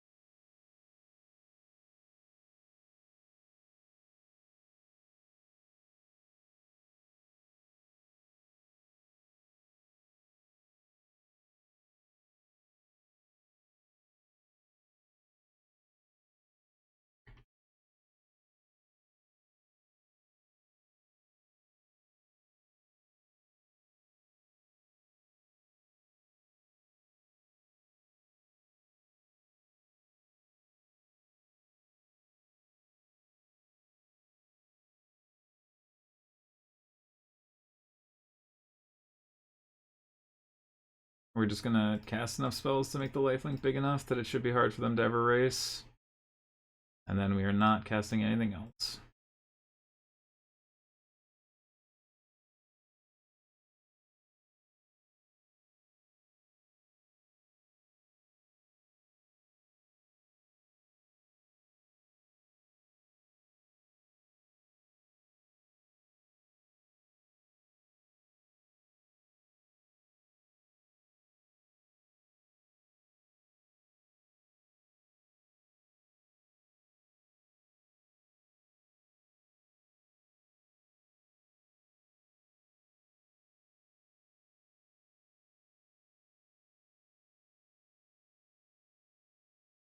Man, just 6 rounds. So in theory, we're both already locked for top 8, but 5-0 is the actual.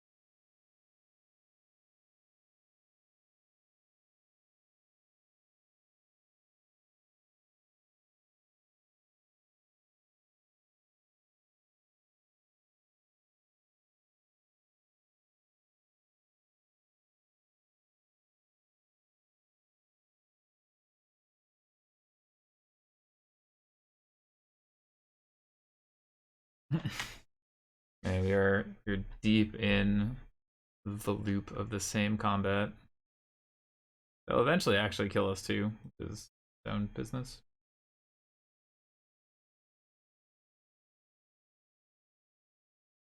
They also could just gang block at this point and win, but you got it. Oh, our opponent won the moment they activated the book. We're just here to shave some time. Like we're now ahead on time.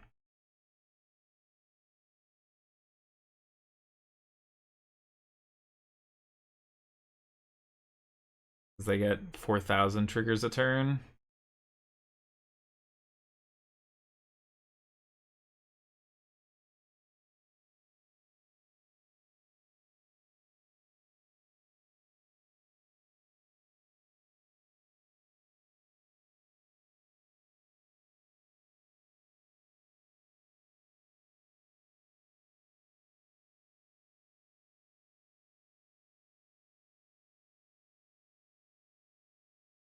This is unfortunately a part of the Moto experience.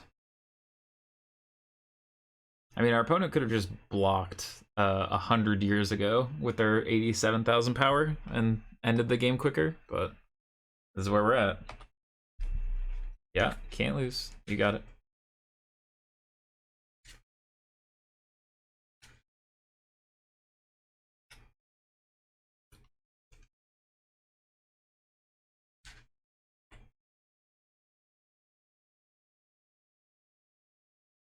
Alright, so we'll lose next turn, but there's still 8,000 triggers to get through. Unfortunately, like I said, this is just a part of the Magic Online experience when you play against combo decks that have to kill you, like with damage.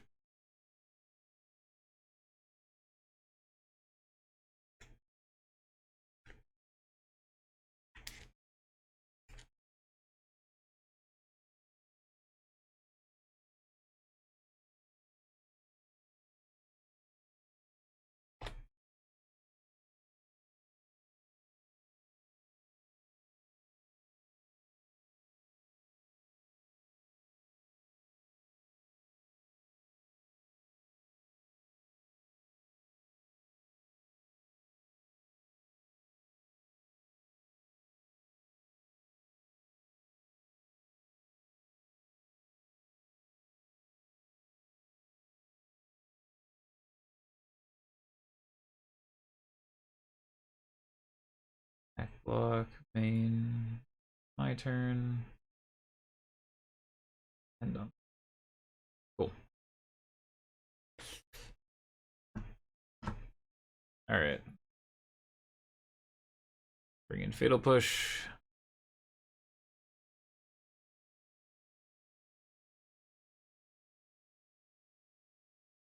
Thoughtseize is probably the least impressive, but it's actually just All-Seed.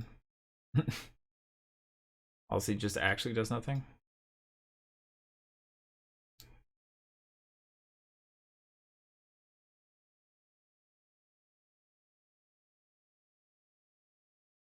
Alright.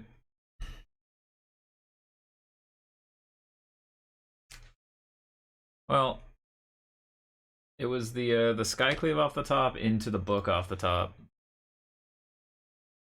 But we will see if we can get there this time. Hand doesn't have any threats. This hand's great. Which of these do we not want is the question, though.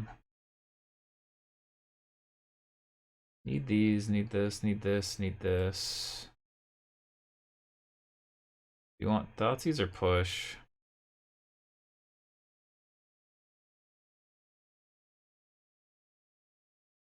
I want Thoughtseize.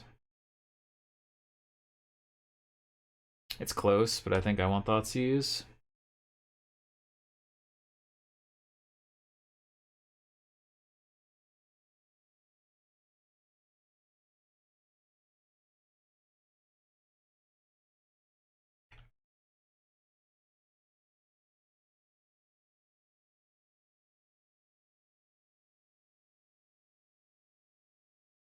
No portable holes.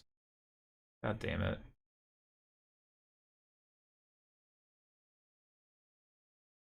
Well, that will make life tougher.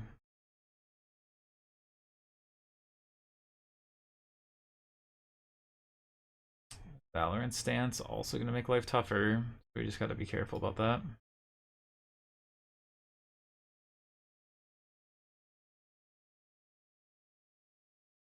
It's toughness, right? Toughness, sure.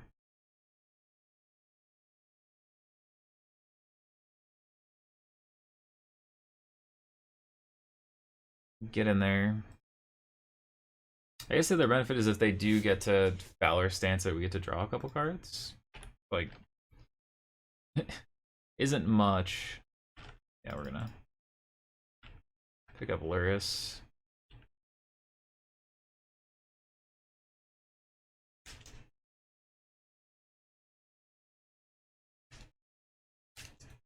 Stop. Alright, well that's fine. If we draw another ethereal armor effect, it's +4/+4. Okay.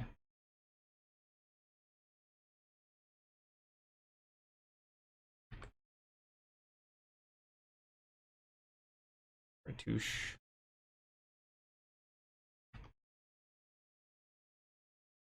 Get in there.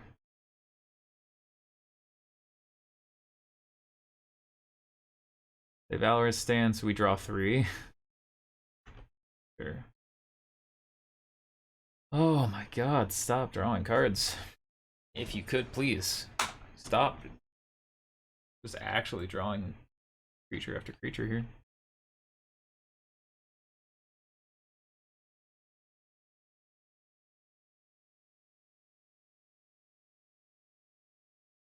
They're at 24 now? Jeez.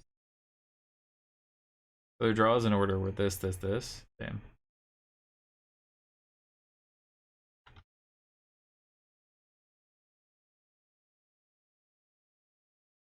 Alright, well if they Valorous stance, we draw 3.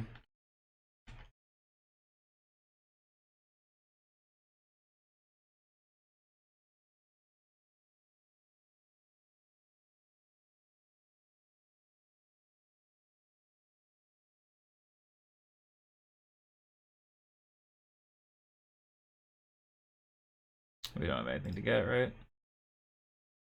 Nope.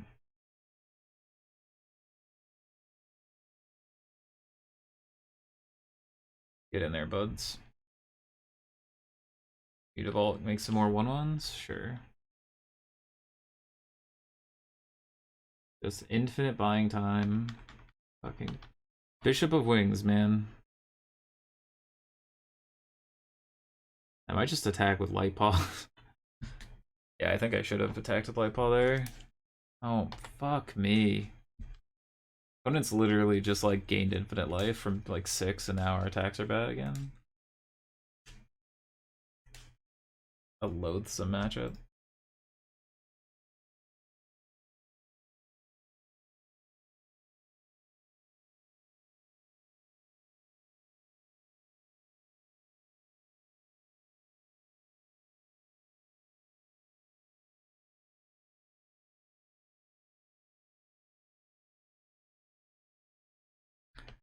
Seems unlikely we're winning this, boys.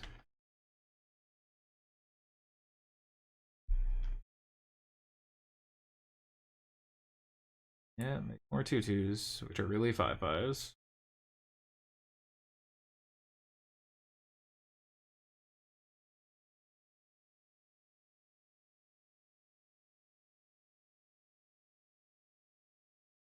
Yep. 15.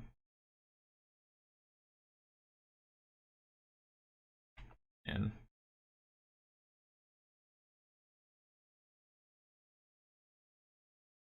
I think every draw step for them has been the worst possible for us from like the point we thought seized onward. Just quad block either of these. Just need to draw cards.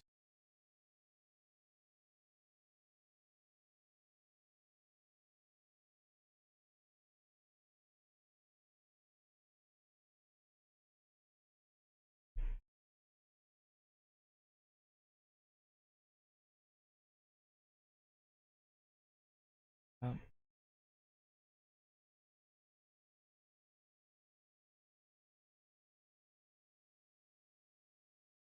I feel like they could have just attacked in at any point here and killed us. I'm just not entirely sure what they're doing. Because, like, if their plan is just like, oh, I'll eventually draw the book, like, what if this is a fatal push? Like, we have plenty of things that can just sacrifice.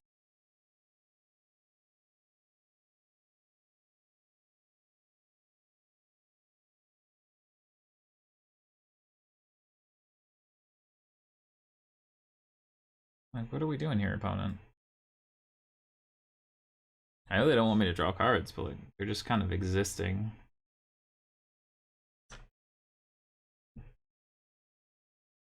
No, they're always event. Luris isn't even doing anything here, bud.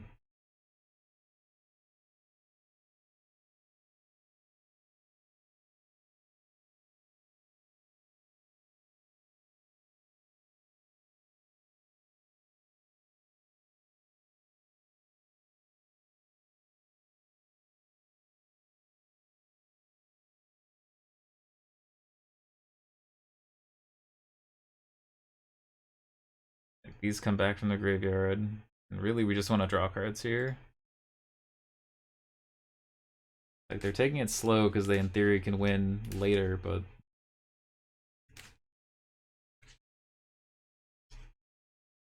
gonna draw a lot of cards.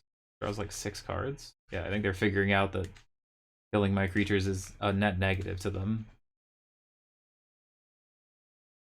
Like, this is a draw 3. Yeah. But they have to keep blocking, otherwise they lose their pump.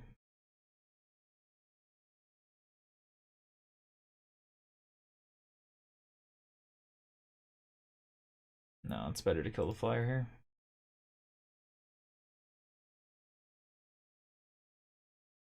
And they might just Valor stance us and again make us draw a bunch, but nope, just lets it happen.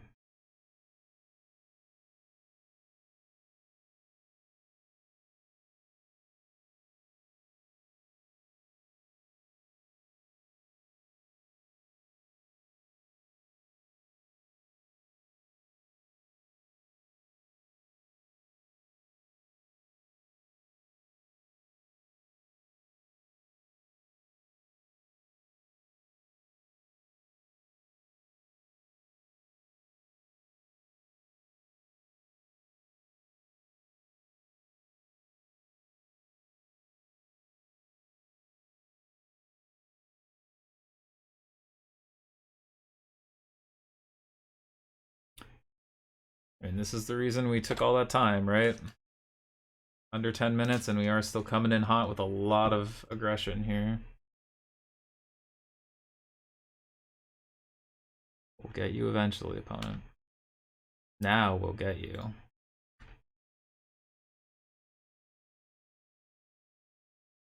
Yeah, Shadow Spear would be neat. Alright, let's force you to do this right now. Give me my cards.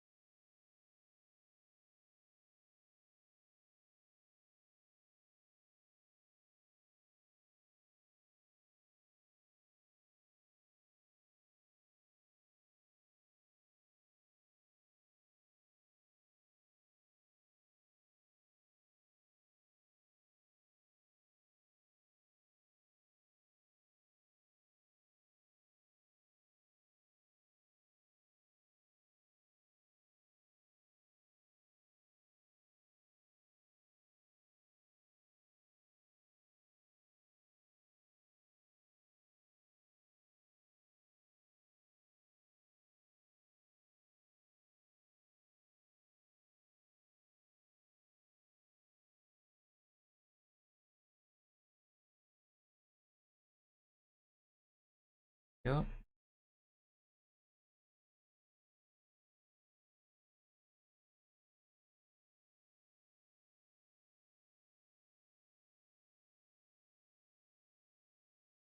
Whoops.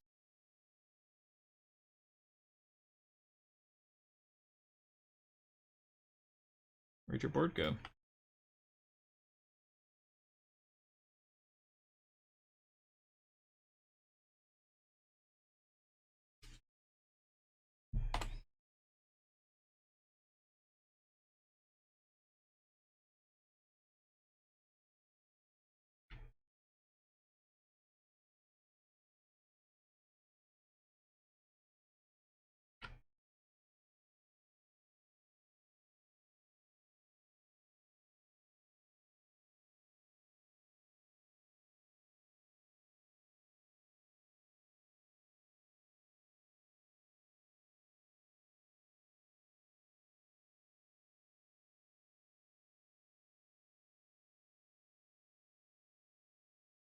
Oh yeah, Rancor would be pretty good.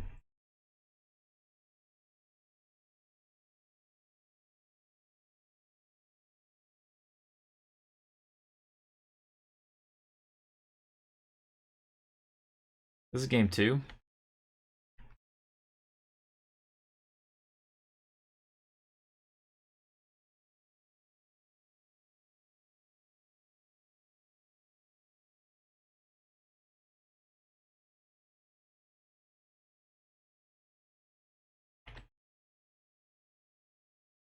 Oh yeah, we're done casting spells. We're just right-click attack alling, and the only thing we care about is book. Common number.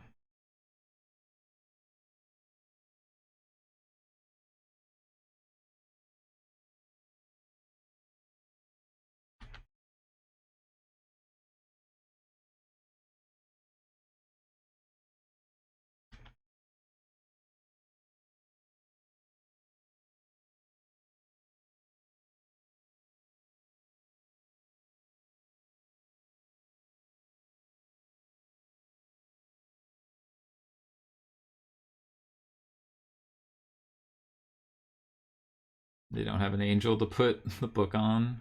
I mean, we have the book answered, but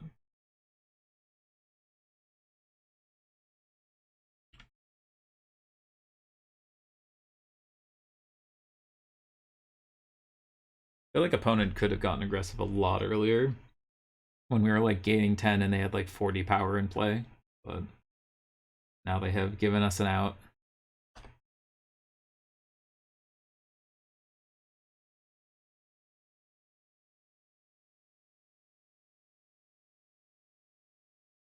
All right. This is going to game 3 at 4-0 in the challenge. We're up on time. We're on the draw. Nope, this is the challenge. Zerk and I, 4-0, going to game 3. Winner is locked for top 8. Loser most likely makes top 8. So, like, these cards aren't good, but being able to make sure we can fatal push a 3-drop is kind of important, I think.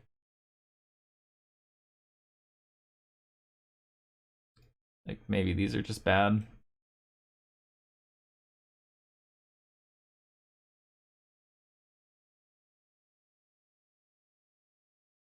Definitely don't want these. Yeah, I think this is what we're gonna do.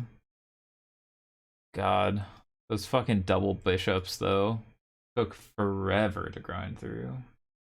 Dear God.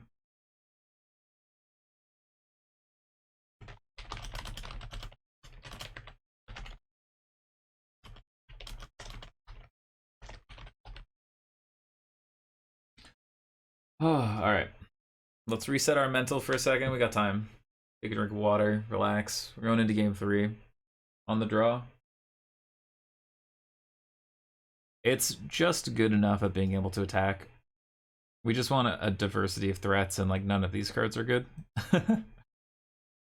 The fact that this can't give pro white means that it's basically useless in this matchup.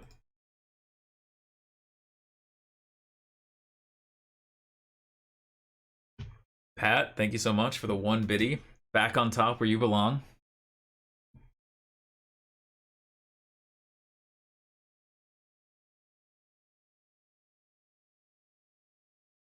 Do I want this or this? I do like having the extra ways for Thoughtseize.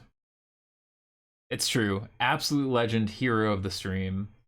The one, the only. I realize the sub count is white from when we were watching the Grand Prix. Okay. I'm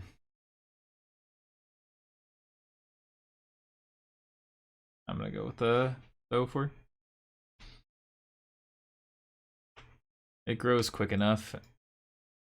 No, Moto, this is not the time for this. Alright, thank you. Alright.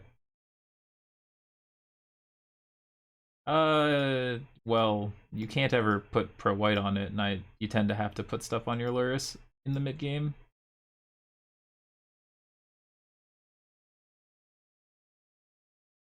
I'm also not super worried. Like, we win the late game as long as they don't get the book. They ate our Lurrus last game and it never mattered. Lurrus is not great in this matchup because our stuff just doesn't die. Like, it either gets exiled by Portable Hole, Skyclave Apparition, or it just lives.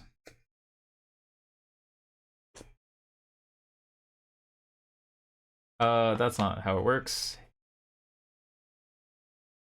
Each aura you control attached to it, so you have to still invest into it to be able to get the draws. It's not like you can just cycle them. I don't think they're worth just having in the deck because you can sacrifice them. Like, we already have the saviors for that. Portable holing this. Alright, they either have another portable hole or a Skyclave here. Let's find out which it is. It is the Skyclave. I'm gonna take the book.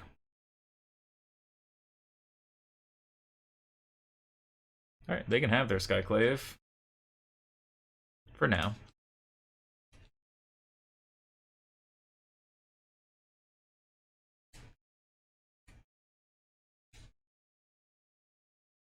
If we had the Fatal Push, we'd be much happier here.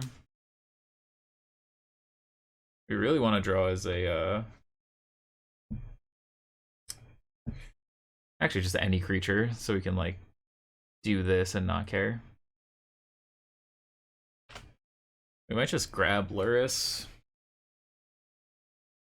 We're not under pressure yet.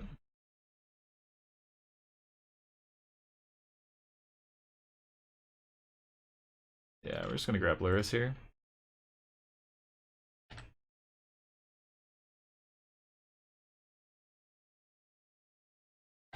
Sure, you're in there, bud.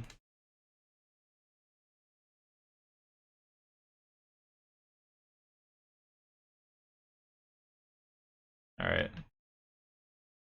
Lead here, so then we can,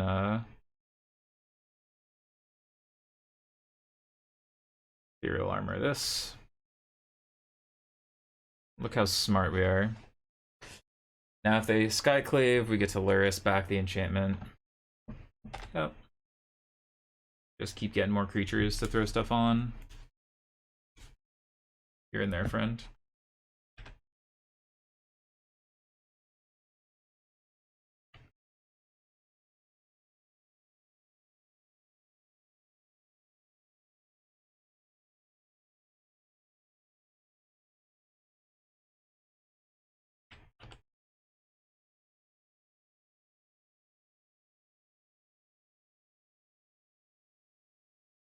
Alright, get in there.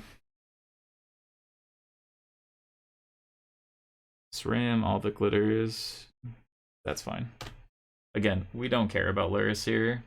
The lifelink is important, but that's the only part of it that matters. And like they're getting in for one or none. Ooh. Oh, that's a good one. Diversify our threats.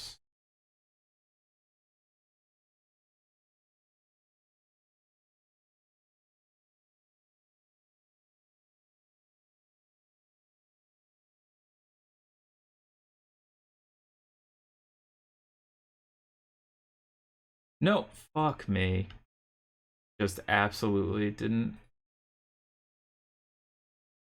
Ugh, I'm an idiot. Just didn't hit the button. This is fine. Alright, let's not compound our mistake. What's the better play here? I think it's still just clear the board. I just went through it too fast. We should still have our thing. Alright, Portable Hole SRAM's fine.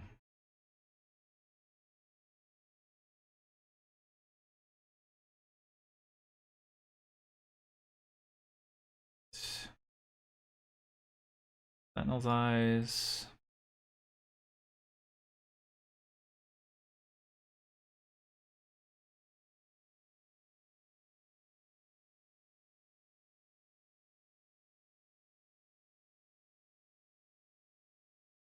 Yo, Wendy Witch, thank you for the follow. Alright, this they have to sacrifice this, take 9.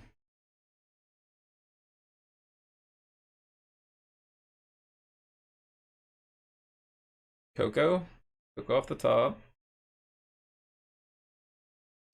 Andy Gandhi, thank you for the follow. Let's see if we can get it. No. Uncle DB, thank you for the follow. Love the follow train here.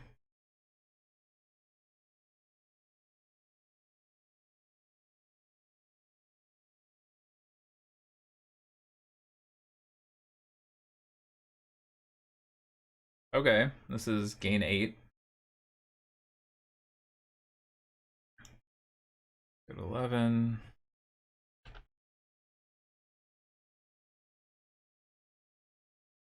All right, Coco's just a chump block. Take 9. Get a 1/1. You're up. It's like 3 in a row. You'll love to see it. I have a low threshold for follower train. Don't mind me. Oh, come on. They found the green source to Coco. Just find nothing. Come on, don't do this to me, Zerk. Fucking Christ. That's true. So it was the green source they were looking for this whole time? They just top decked the green source into the 2 Cocos in their hand? Taking all the glitters, though. They go to 8. They're still in mostly chump mode, though. Alright, we're also pretty lucky.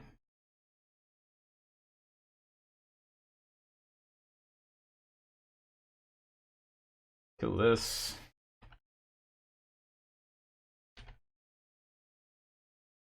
Get in there.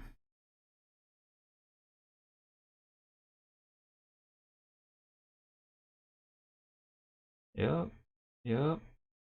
Sure.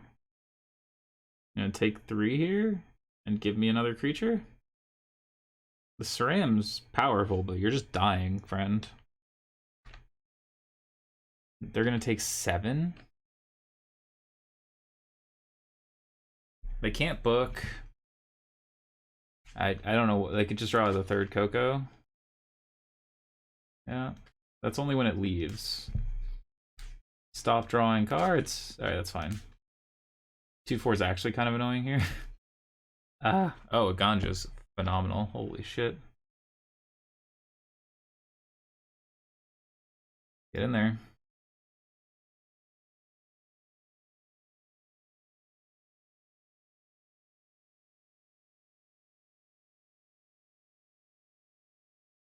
They're rethinking this. I mean, they have to give me another creature here, right? Pay to win basics. I did. I bought this specifically so I could play auras. We're killing this one because it's the only one that doesn't chump.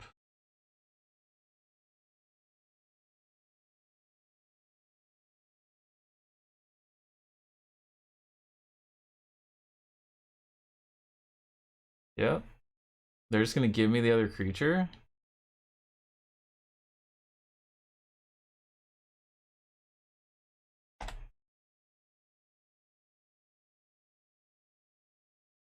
Alright, you go to 3. We have 3 lethal creatures and a 4th creature. You throw on Mutavault. They can triple block. This block's here. That makes 4 lethal creatures. Good game, Zerk. I assume I'll see you in top 8, friend. God damn.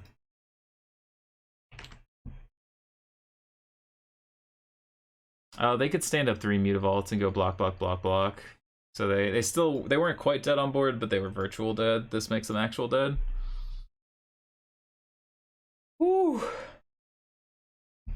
Alright. God damn. That was a hell of a match. Alright. Let's see what Daniel's up to. Yep. Daniel and I are locked for top 8. So we'll have top 8 coming up.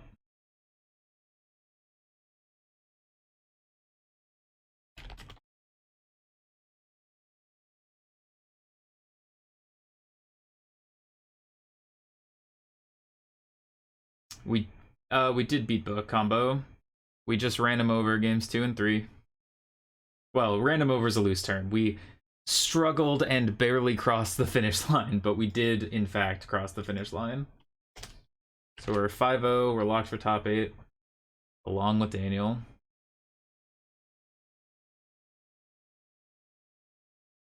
Yeah, this deck has felt phenomenal. It's been big pogs.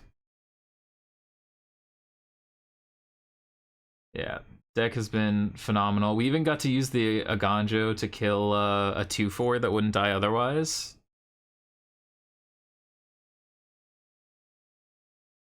Oh yeah, what up, Ekros?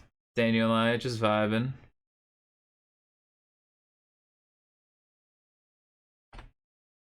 YouTube vid, perfect. Aw, Dr. Raptor, that's so sweet. Thanks so much. Greatly appreciate it. I'm glad that I'm able to provide some content that people enjoy. Yeah, Ekros, we're running it. We had a probably top 5 match I've ever streamed against Zerk last round. Whew. Oh yeah, that game 3, it was sweet. That absolutely 100% gonna have to upload this run to YouTube because that match against Zerk is worth it by itself. And that match against yeah, Zerk's on Angels. We beat Javier Dominguez in round 3. The match against Zerk was unbelievable. Whew.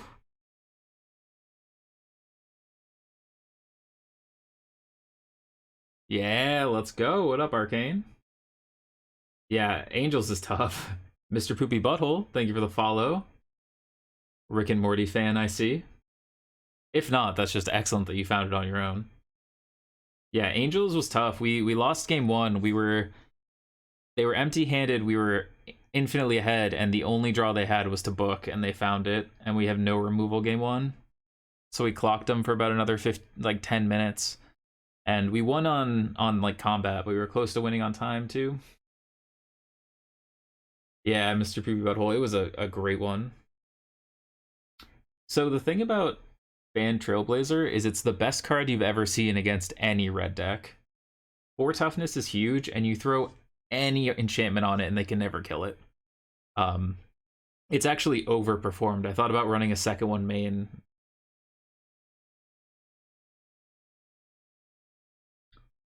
Time to give an award for the best Twitch name. You love to see it. Yeah, I mean, I'm sure Daniel's just doing other things. Daniel grinds every format. I wouldn't be shocked if they're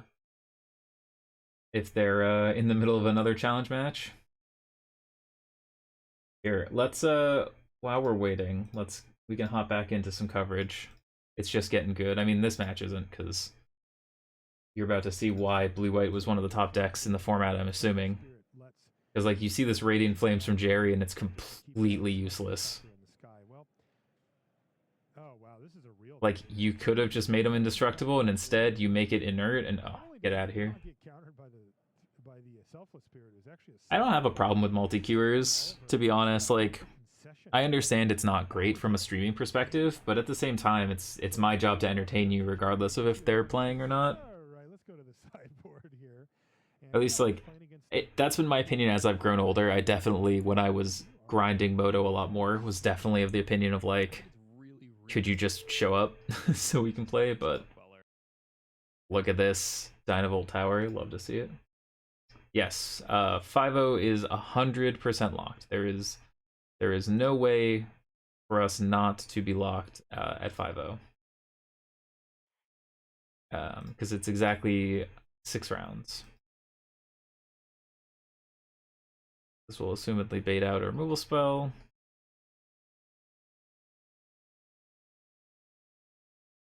Well, I don't think the tournament matters, right? Like, all tournaments are tournaments. Like, why is the time of people chilling in a Grand Prix worth more than a person queuing in like a PTQ? Because, like, if someone's playing in a Grand Prix at 1 and 4, right, and it's holding up the whole tournament, it's, you know, they are still in fact you know, the reason the event is waiting. Also, a Ganjo, if they block with Thing in the Ice, can kill it, which is kind of another backdoor reason I wanted to put a couple copies in.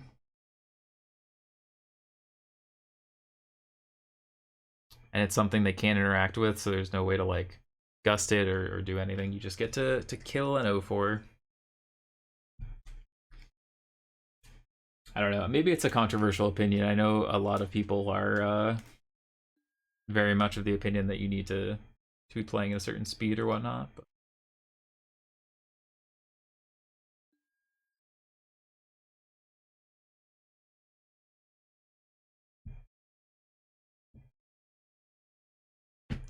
I suppose, but I also think that, like, I don't know. Maybe my opinion is in the wrong here, but I also think it's like, you signed up to be here for 10 hours. I'm sorry if it's inconvenient. I'm sure it is probably inconvenient, and maybe that's the line where, like, inconvenience is enough to not be comfortable to let people do it, but I just honestly don't care. Maybe that's just the truth. It certainly is annoying if you're, like, trying to get in the zone or whatnot, but they're so likely to be able to kill Light-Paw here, so let's do this. I have to have a second axe. I mean, this could be an Is It Charm.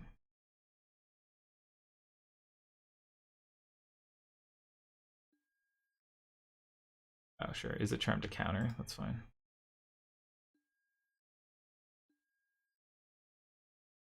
Again, it's like one of those things where, like, why is there a line somewhere and not somewhere else? Like, if you don't want people to multi-queue and PTQs, like, a challenge is also a large event that, like, the modern challenge is 10 rounds. It just is that big enough to say multi-queuing's bad? Oh my god. Is It Charm into Sweltering Suns? Giga Doom? This is fine. We'll have All Seed in play for this. Again, I think it's one of those things where, like, why is a premiere event something that, like, you need to make special rules for? There's already a subsection for rules. Yeah, this looks like the Sweltering Suns version. They're gonna get the The legendary lands, oh yeah, the uncounterable one or two of is just good. Plus, it's just an untapped in a lot of decks that really do need it. All right, they get back Phoenix.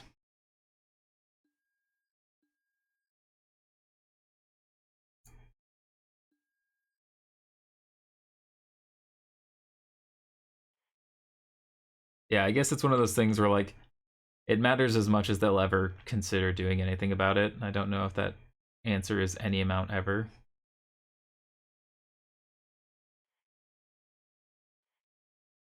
Hmm. I want to hold up this Alseed. I'm just gonna buy this back. Pass. We can't activate two Alseeds, so having two in play doesn't super do much for us, I think. Alright, so they can get Galvanic Expressive or Pieces. We really want to draw two drops so that we can just like start chaining off spells, but we also can Light-Paws and then cast Sentinel's Eyes. And just like start threatening to kill in 2 or 3 turns. Okay, they put Expressive in the yard. That's probably a bad sign for us, as far as them just time walking us. Alright.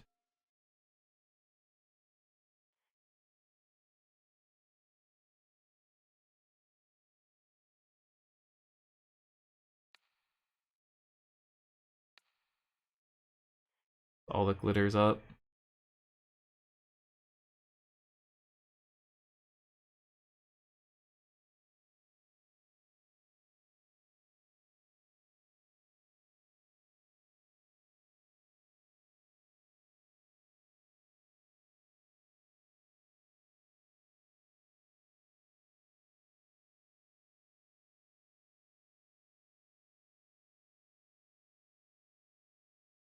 Here maybe it's better to get the second LC because we do have a bunch of mana kicking around.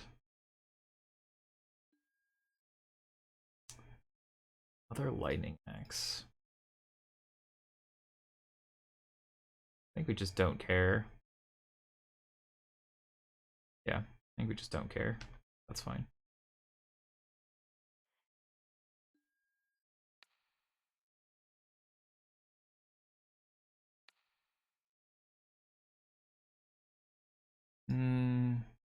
We don't have 2 cards to get rid of. This is fine. We'll pass. Yeah, we do just need to draw something that can accelerate us, whether it's a SRAM, another Light-Paws, so that we can use all the glitters from the yard. Other pieces. Land, thing in the ice. So they get pieces, cruise. Yeah, here comes cruise. No other Arclights in the yard, worth noting. We really want to just like gain enough life to not die here, so like we do want to get this all the glitters down.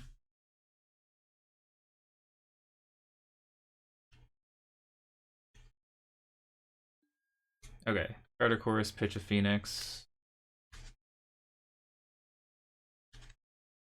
No, not a Phoenix.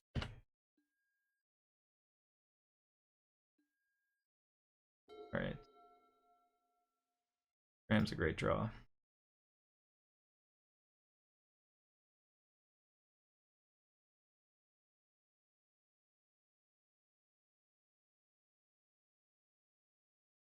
All the glitters. Sentinel's Eyes.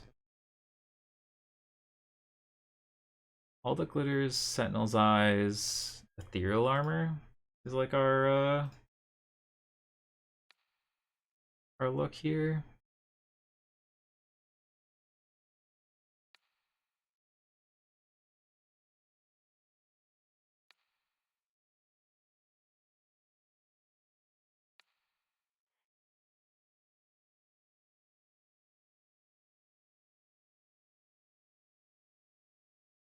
A lot more willing to just get rid of this Light-Paws now that we have SRAM too.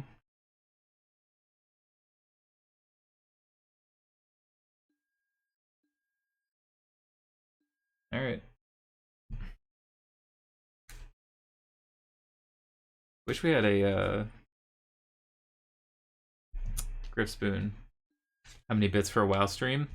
Well, given that I don't play WoW, that would be difficult. Difficult to achieve.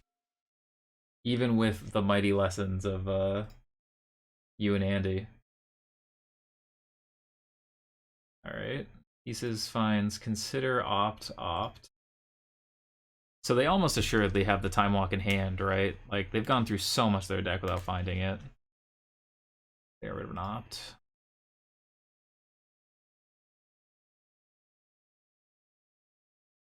Okay. Now they can't cast the Time Walk, though. Buy back a Phoenix is fine.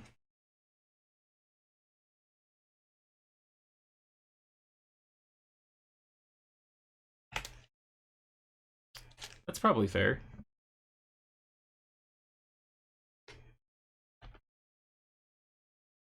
All the glitters over Light-Paws since getting Ethereal Armor is the same buff. True, but I wanted to be able to get the attack in now. But I guess if we get rid of them, it probably ends up being the same.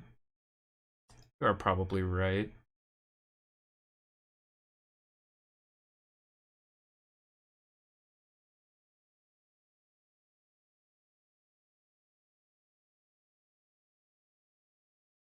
I could get in for 9.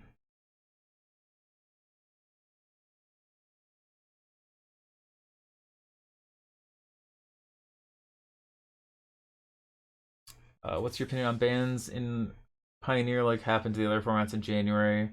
I think there's a good chance that something from Phoenix gets touched at a point.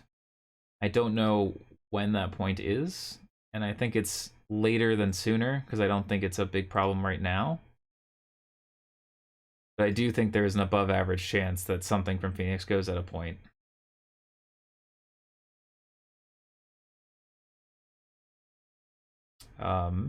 But then again, Phoenix also could just be completely answered by cards coming out now. I think the format's just pretty balanced, all things considered. I don't think we're in a place where it needs particular bans, and Kamigawa gave us a lot to work with. Alright, we're dead because this thing nice is gonna flip. Yep.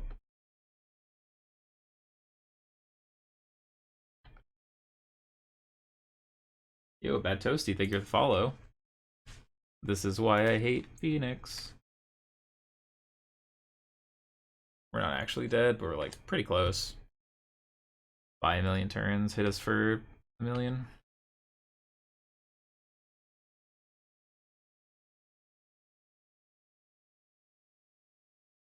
We just didn't have a fast enough start. We got kind of clogged on. Hello, hello. Is that emote? That's pretty sick.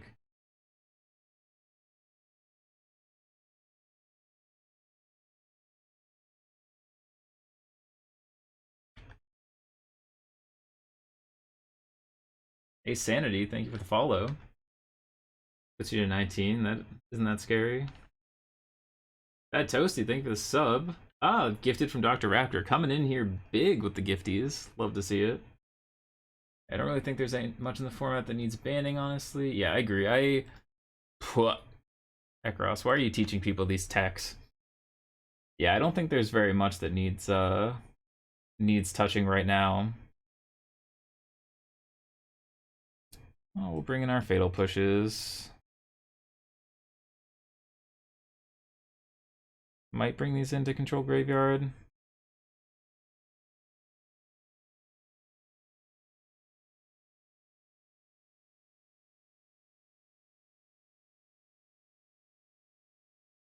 Douche.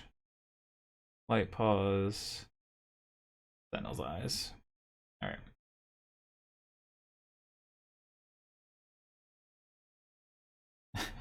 I was gonna say, I think time to train wreck it as it goes. Yeah, I don't think Winota is too bad of a thing to exist. It's certainly annoying, but it's beatable. Gamey the Game Ghost. Thank you for the follow. Oh, 61 main deck. That's fine. Definitely did it on purpose. Not. Are we cutting? No, you need all those. Oh, I meant to move the Light-Paws. I just cut one in this matchup. The perfect ratio. Ligma Band Trailblazer, beautiful. It's really good. Revenge too, thank you for the follow. It's been really good against the red decks, to be honest, but we just haven't faced up against a lot of the red decks outside of Heroic. Leviathan, stop that. Levy, stop. Can't say that. That's too much. Hello, hello. I appreciate your username. Game of the Game Ghost is a solid one for sure. Yeah, Silver Bullet stopping Winota is nice. Don't ban Winota Lotus Field. Yeah, the way I look at it is I talked about it when the bans were announced that they were happening. I don't think anything needs to be banned, and I don't think that's changing quite yet. And with all these new cards, I really want to see it shake out. I think we're a couple months off before the next time that ban discussions are worth having, to be honest.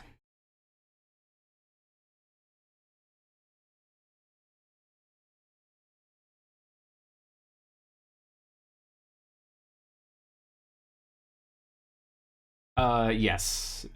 People try it every couple weeks, I think, but it still does nothing. Trigger goes on the stack, and then you look sad. Yeah, Pioneer's great. There were periods where it wasn't, but it's been a long time. Yeah, big agree, Craig. There's so much meat on these bones. I do not want to touch Pioneer right now. Thoughtseize, Allseed, Thoughtseize, Light-Paw, hopefully find a an enchantment. We have our full house here.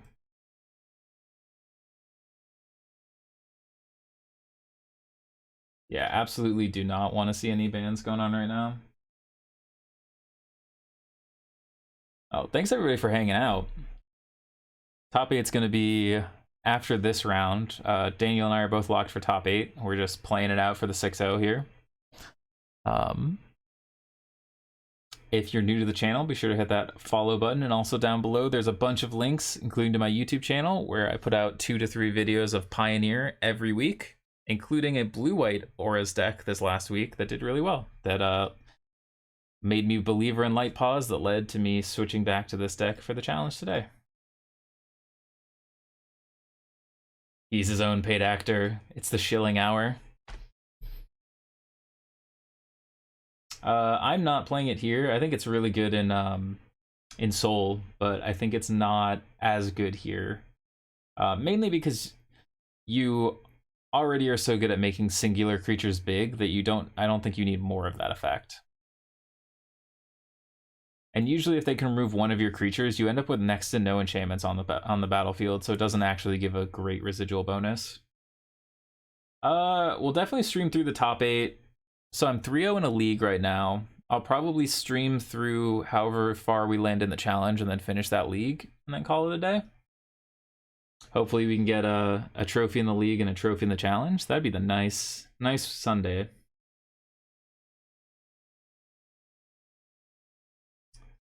All right.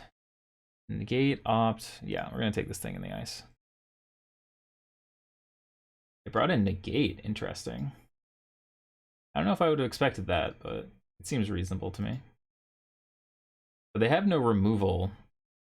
So if we I'll see Thoughtseize this pieces. Although we could just slam Light-Paw, but they get 3 looks at our removal spell, and we don't have an enchantment right now. I don't think it's worth it to just try and slam. Okay, well now we have SRAM. Does that change anything? I want to use this to take the pieces, to be honest, but they could negate it if we wait. Yeah, I'm just gonna get LC Thoughtseize down.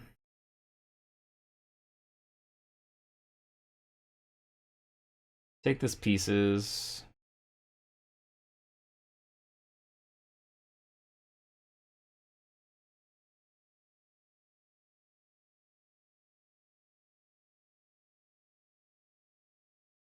I wonder how the SCG's going on today. I miss coverage so much. A lad can dream. Alright, let's Thoughtseize him up.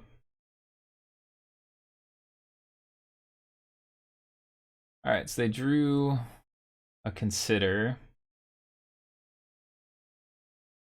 Take those pieces.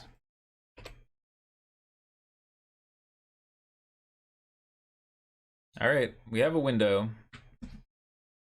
We need to find both lands and enchantments, but we have a small window.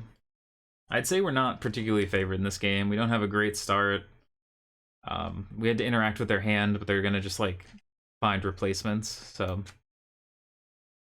we do sort of end up in this repeated place where I think Phoenix is a matchup where you can definitely win, but it requires you to get out early and then protect your creatures with Thoughtseize and things.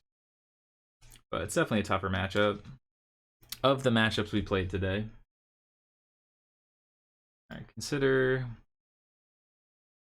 been an expressive. Okay.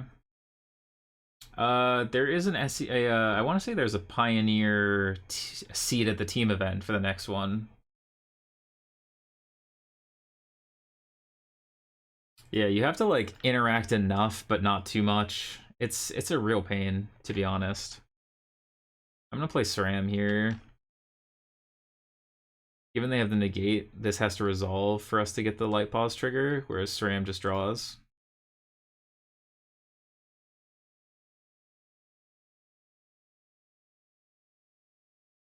Alright, they're gonna opt, look for removal. One to the bottom. We miss on our third land. If we had third land, we could protect this, but we don't. Like I said, I think we just want to try and get this. Another opt? Okay. So, whew. That feel when they have 6 cards in the graveyard on turn 3. We've played against Heroic Blood, Heroic Winota, Angels, and Phoenix in the challenge. And then in Soul, Maze's End, and Burn in the league. Kind of like streaming. What do you mean? You have to balance interaction with chat and progressing your own game plan? That's fair. That's actually a really interesting analogy to it. Blood is definitely sauce. They weren't playing the version that you would have played. They weren't playing the new Oni artifact. Negate? Sure.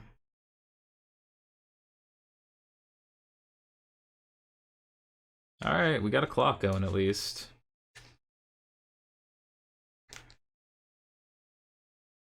Drake.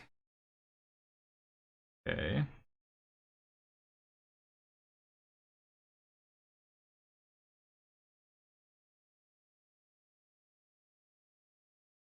I think it looks pretty good to me.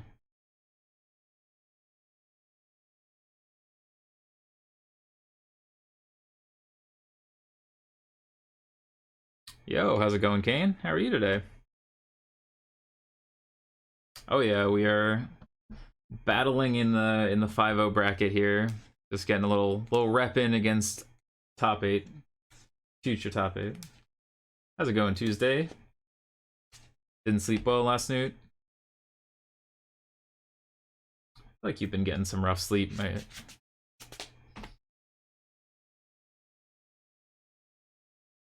There's nothing worse than being tired.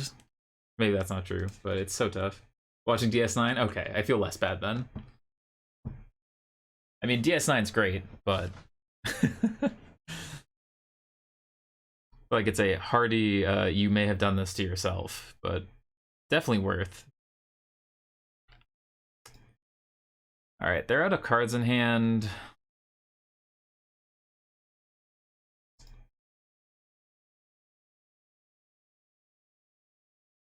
Yeah, we're in a good spot. We just need to like find something to do.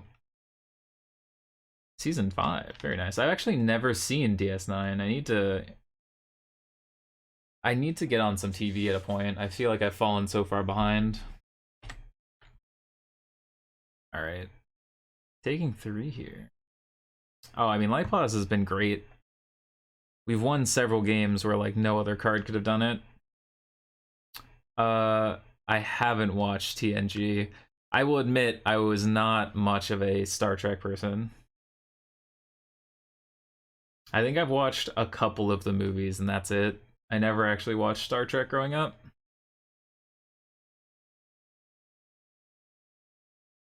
I do need to get on it. You can follow my path.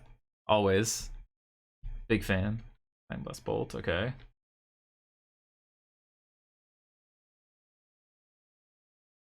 Yo, Claudio, thank you so much for the raid, my friend. How did your challenge go? Timu, thank you for the follow. Mesalento, thank you for the follow. Everyone coming in hot. I think we're running 1-4-2. Solid, solid. I saw you were battling it out. 2, 6, 10, 14. Yeah, it's definitely a little light, to be fair. Gladio raid. Their last card was that. Yo, KevBell48, thank you for the follow. Alright, well, we just need them to brick. That's sort of a brick. 2, 4, 6. Sort of a brick, but not quite. Vertix, thank you for the follow. Alright, we're gonna need this to get us quite a bit of the way.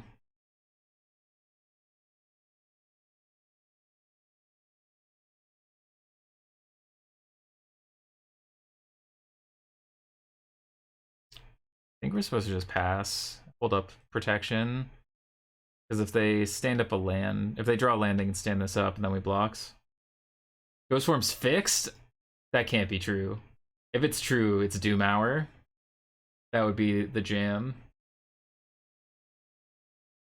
No, stop. Stop drawing cards. Oh. Treasure Cruise. That's gotta be illegal.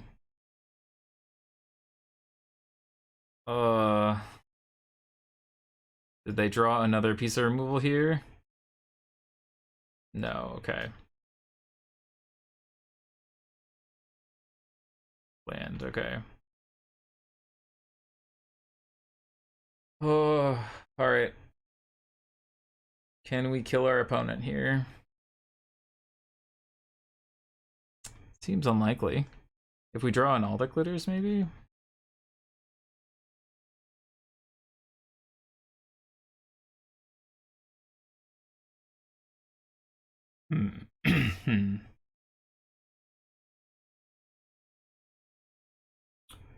So Grifspoon lets us block one.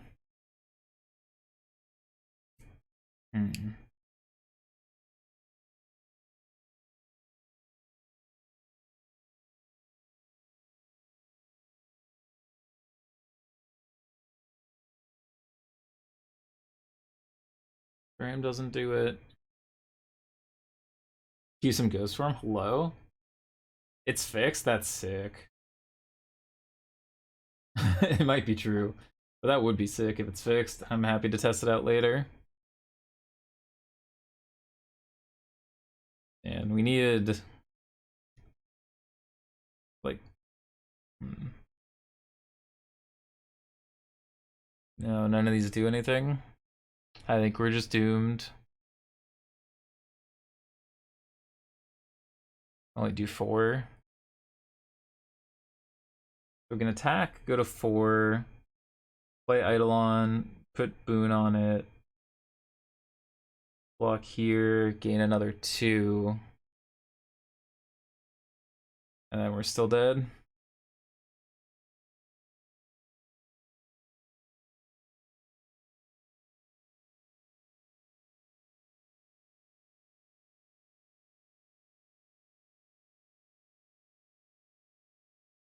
The best we got, but we're dead.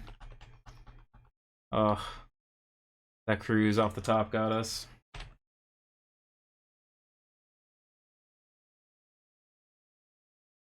$420 Pizza God. That's a great username too.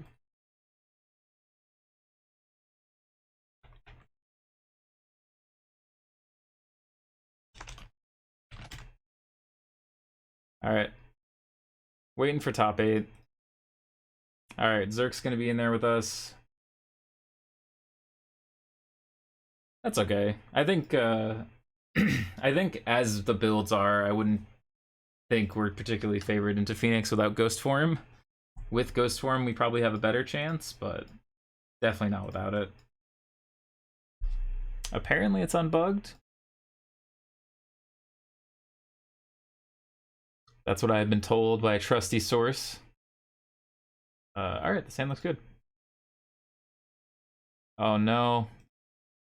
That's fine. I don't think our blue-white matchup's great, but we can win it. This is not the hand for it though.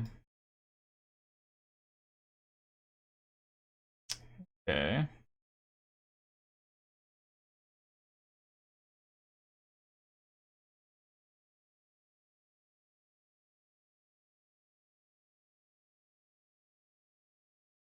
Kind of want to stick this. But I kind of want to use it to protect after. I think there's a better chance they play a Narset here than removal. I'm going to play Light-Paws, and then we're going to Thoughtseize all the glitters. It's Esper. Double portable hole? Come on. Quit doing that to me. Oh, it's this? Well, it's a good thing we have, it's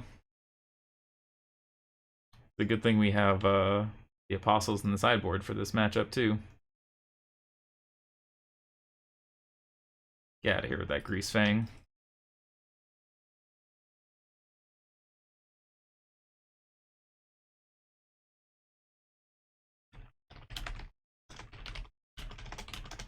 Esperhelion. I mean, I know we're in top 8, so he must have won, but I've never seen this deck actually do anything. But maybe I'm the old man here. I'd probably put it as a 2 of. I think it's good enough in enough matchups. Alright, well, Parhelion down. Alright. It's Esper Reanimator. You use Grease Fang to buy back Parhelion.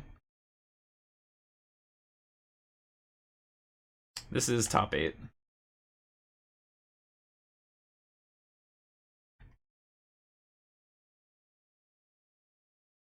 Alright, so this is +3/+3. So we're tagging for 12, so any enchantment does it if they don't buy back Parhelion. They just find it. Stop! Could you stop? Thirst for Knowledge, finding the second Grease Fang's a real beat. It's not so much like, am I saying it hasn't put up a 5-0, I'm saying I've played against it like 6 times in the leagues and it's been unimpressive. But like, yeah, this works.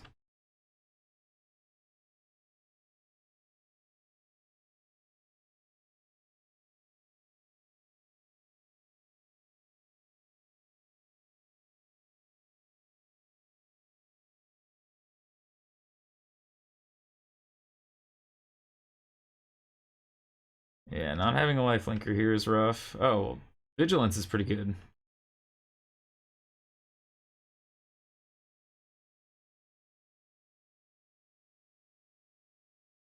We have once again run into the problem of not being able to give pro white. It's unfortunately come up enough times that I'm starting to get frustrated by the fact that we just want to keep giving pro white and we can't. No, there's no lifelink aura. The only one that exists in Pioneer is a 2-mana one, and you only have all that glitters to fetch it.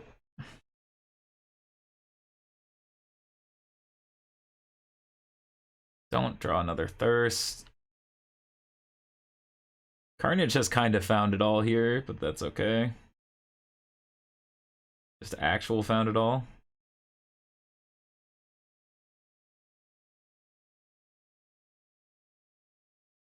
Yeah, we die. I was running it earlier, I cut it. Bekos, thank you for the follow. Yeah, block, take 8.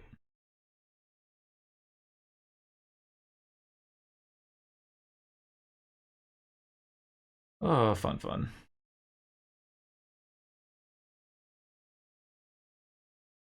Alright.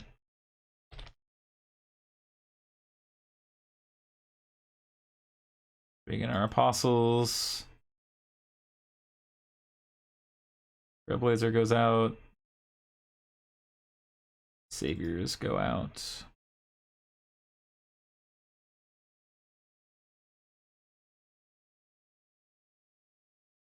Yeah, I mean double portable hole into the second Grease Fang off the thirst is rough, but so it goes. We're on the play here. They were also on the play, which I think if we were on the play that game, we also win. So it's like just a combination of many things. Alright, we'll take the play.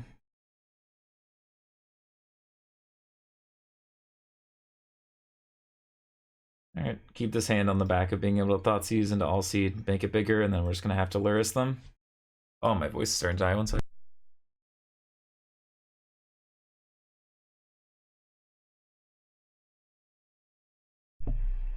Excuse me. I'll take this portable hole.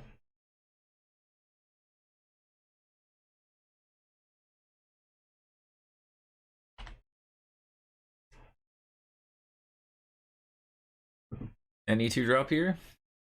Any 2 drops in chat? Well.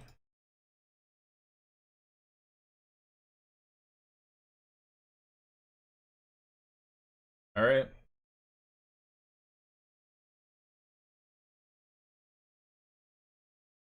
Hinge Bankbuster.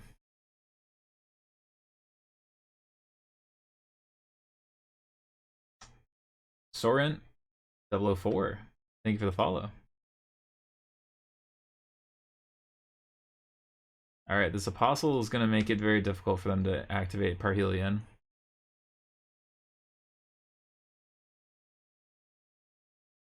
We get to untap, we're in good shape because we just have this Apostle to protect our other Apostle. Yeah, there we go.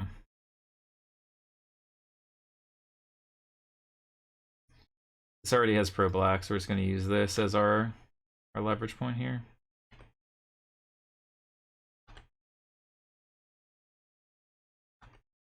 Get in there, lads.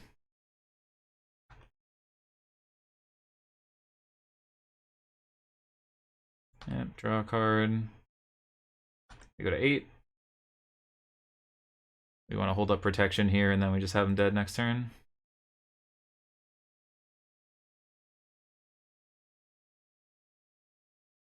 Okay. I guess that is a card they can run.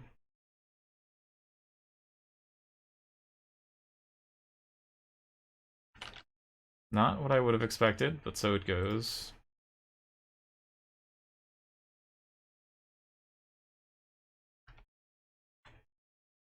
Now we're vaguely in danger if they can find the combo, but hopefully we'll be able to get him dead.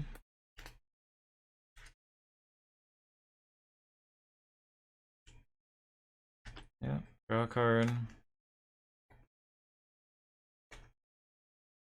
Shock. This is a thirst.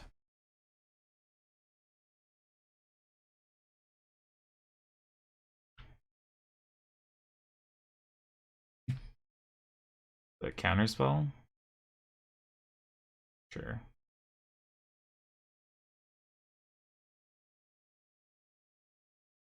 Yeah, Big Buster's just a good one. We're sort of in any enchantment kills them here.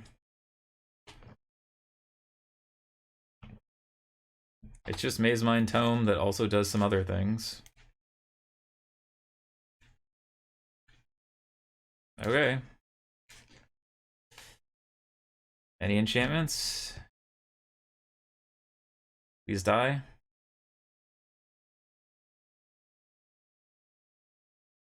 Alright, we're going to game 3.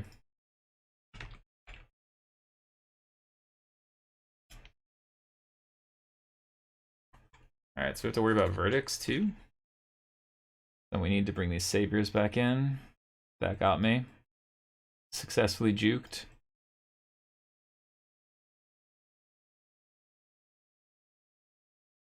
I think the apostles, the Alcedes are probably worse here.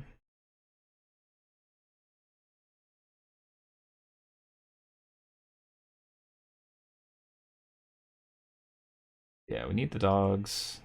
We need to know what the dog do.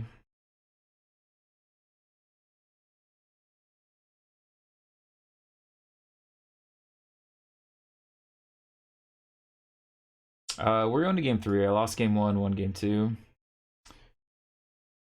I think we set ourselves up to do well game 1 and didn't quite get there. Kane, thank you so much for the sub. Greatly appreciate it, friend. Let's get that sub counter up. You're just trying to get me to do a 10-hour stream, aren't you? We're close, 50 subs, and I'm locked into it.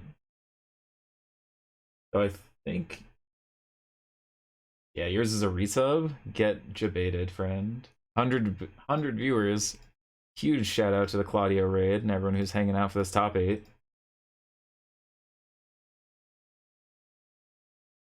Yeah, I mean, this hand's good. It's a little slow. We have Thoughtseize to interact, and then Apostle to hopefully keep their graveyard in check, and then we just need to ride the Apostle. So hopefully his Thoughtseize clears out the path. Now they have a second Apostle, we're not even that scared of.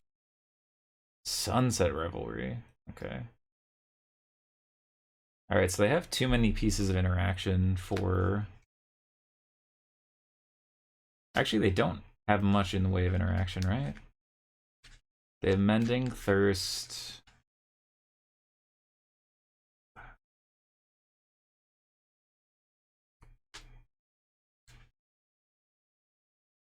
They're probably gonna have to march the Apostle. But I think I just want to get rid of either Mending or Thirst.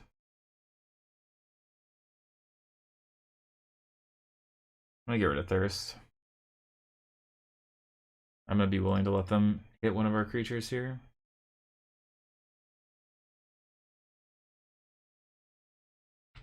Yep. So they're gonna Mending. Yep. Pitch Parhelion. And we need to hope they don't find Black Source Greasefang here. If you're not already following Claudio on Twitch and Twitter, you really should be. If you've ever wanted to see a master at work. Yeah, Revelry's very good. Parhelion Verdict, interesting. So they have to get rid of Apostle. I need them not to hit Black Source Greasefang, and then I can deal with this Parhelion in yard. Sunset Revelry, sure. That's fine. They draw Portable Hole. Ah, stop. Alright, well, they got rid of... They have this to be able to stop us if we do this without a land in hand. If we wait till we get a land, we can just get rid of it in one shot.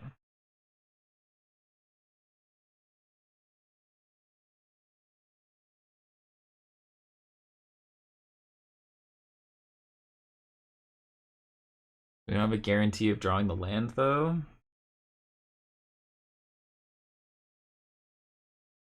They don't have a Black Source. I think we're more likely to win if we wait for a land here. So that's what I'm gonna do. We're gonna build up a little bit of an offense here.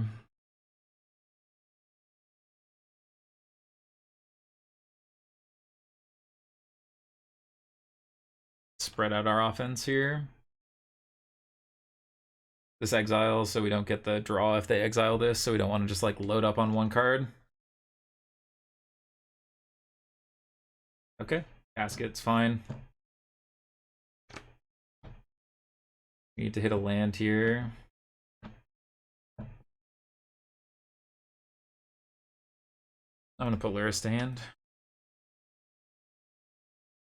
We trade? No. Nope, we wait. No, don't fucking have it. Like, legitimately, they found Black Source Greasefang before I could find a land with a way to answer in another way. Just... Alright. Man. What a beating.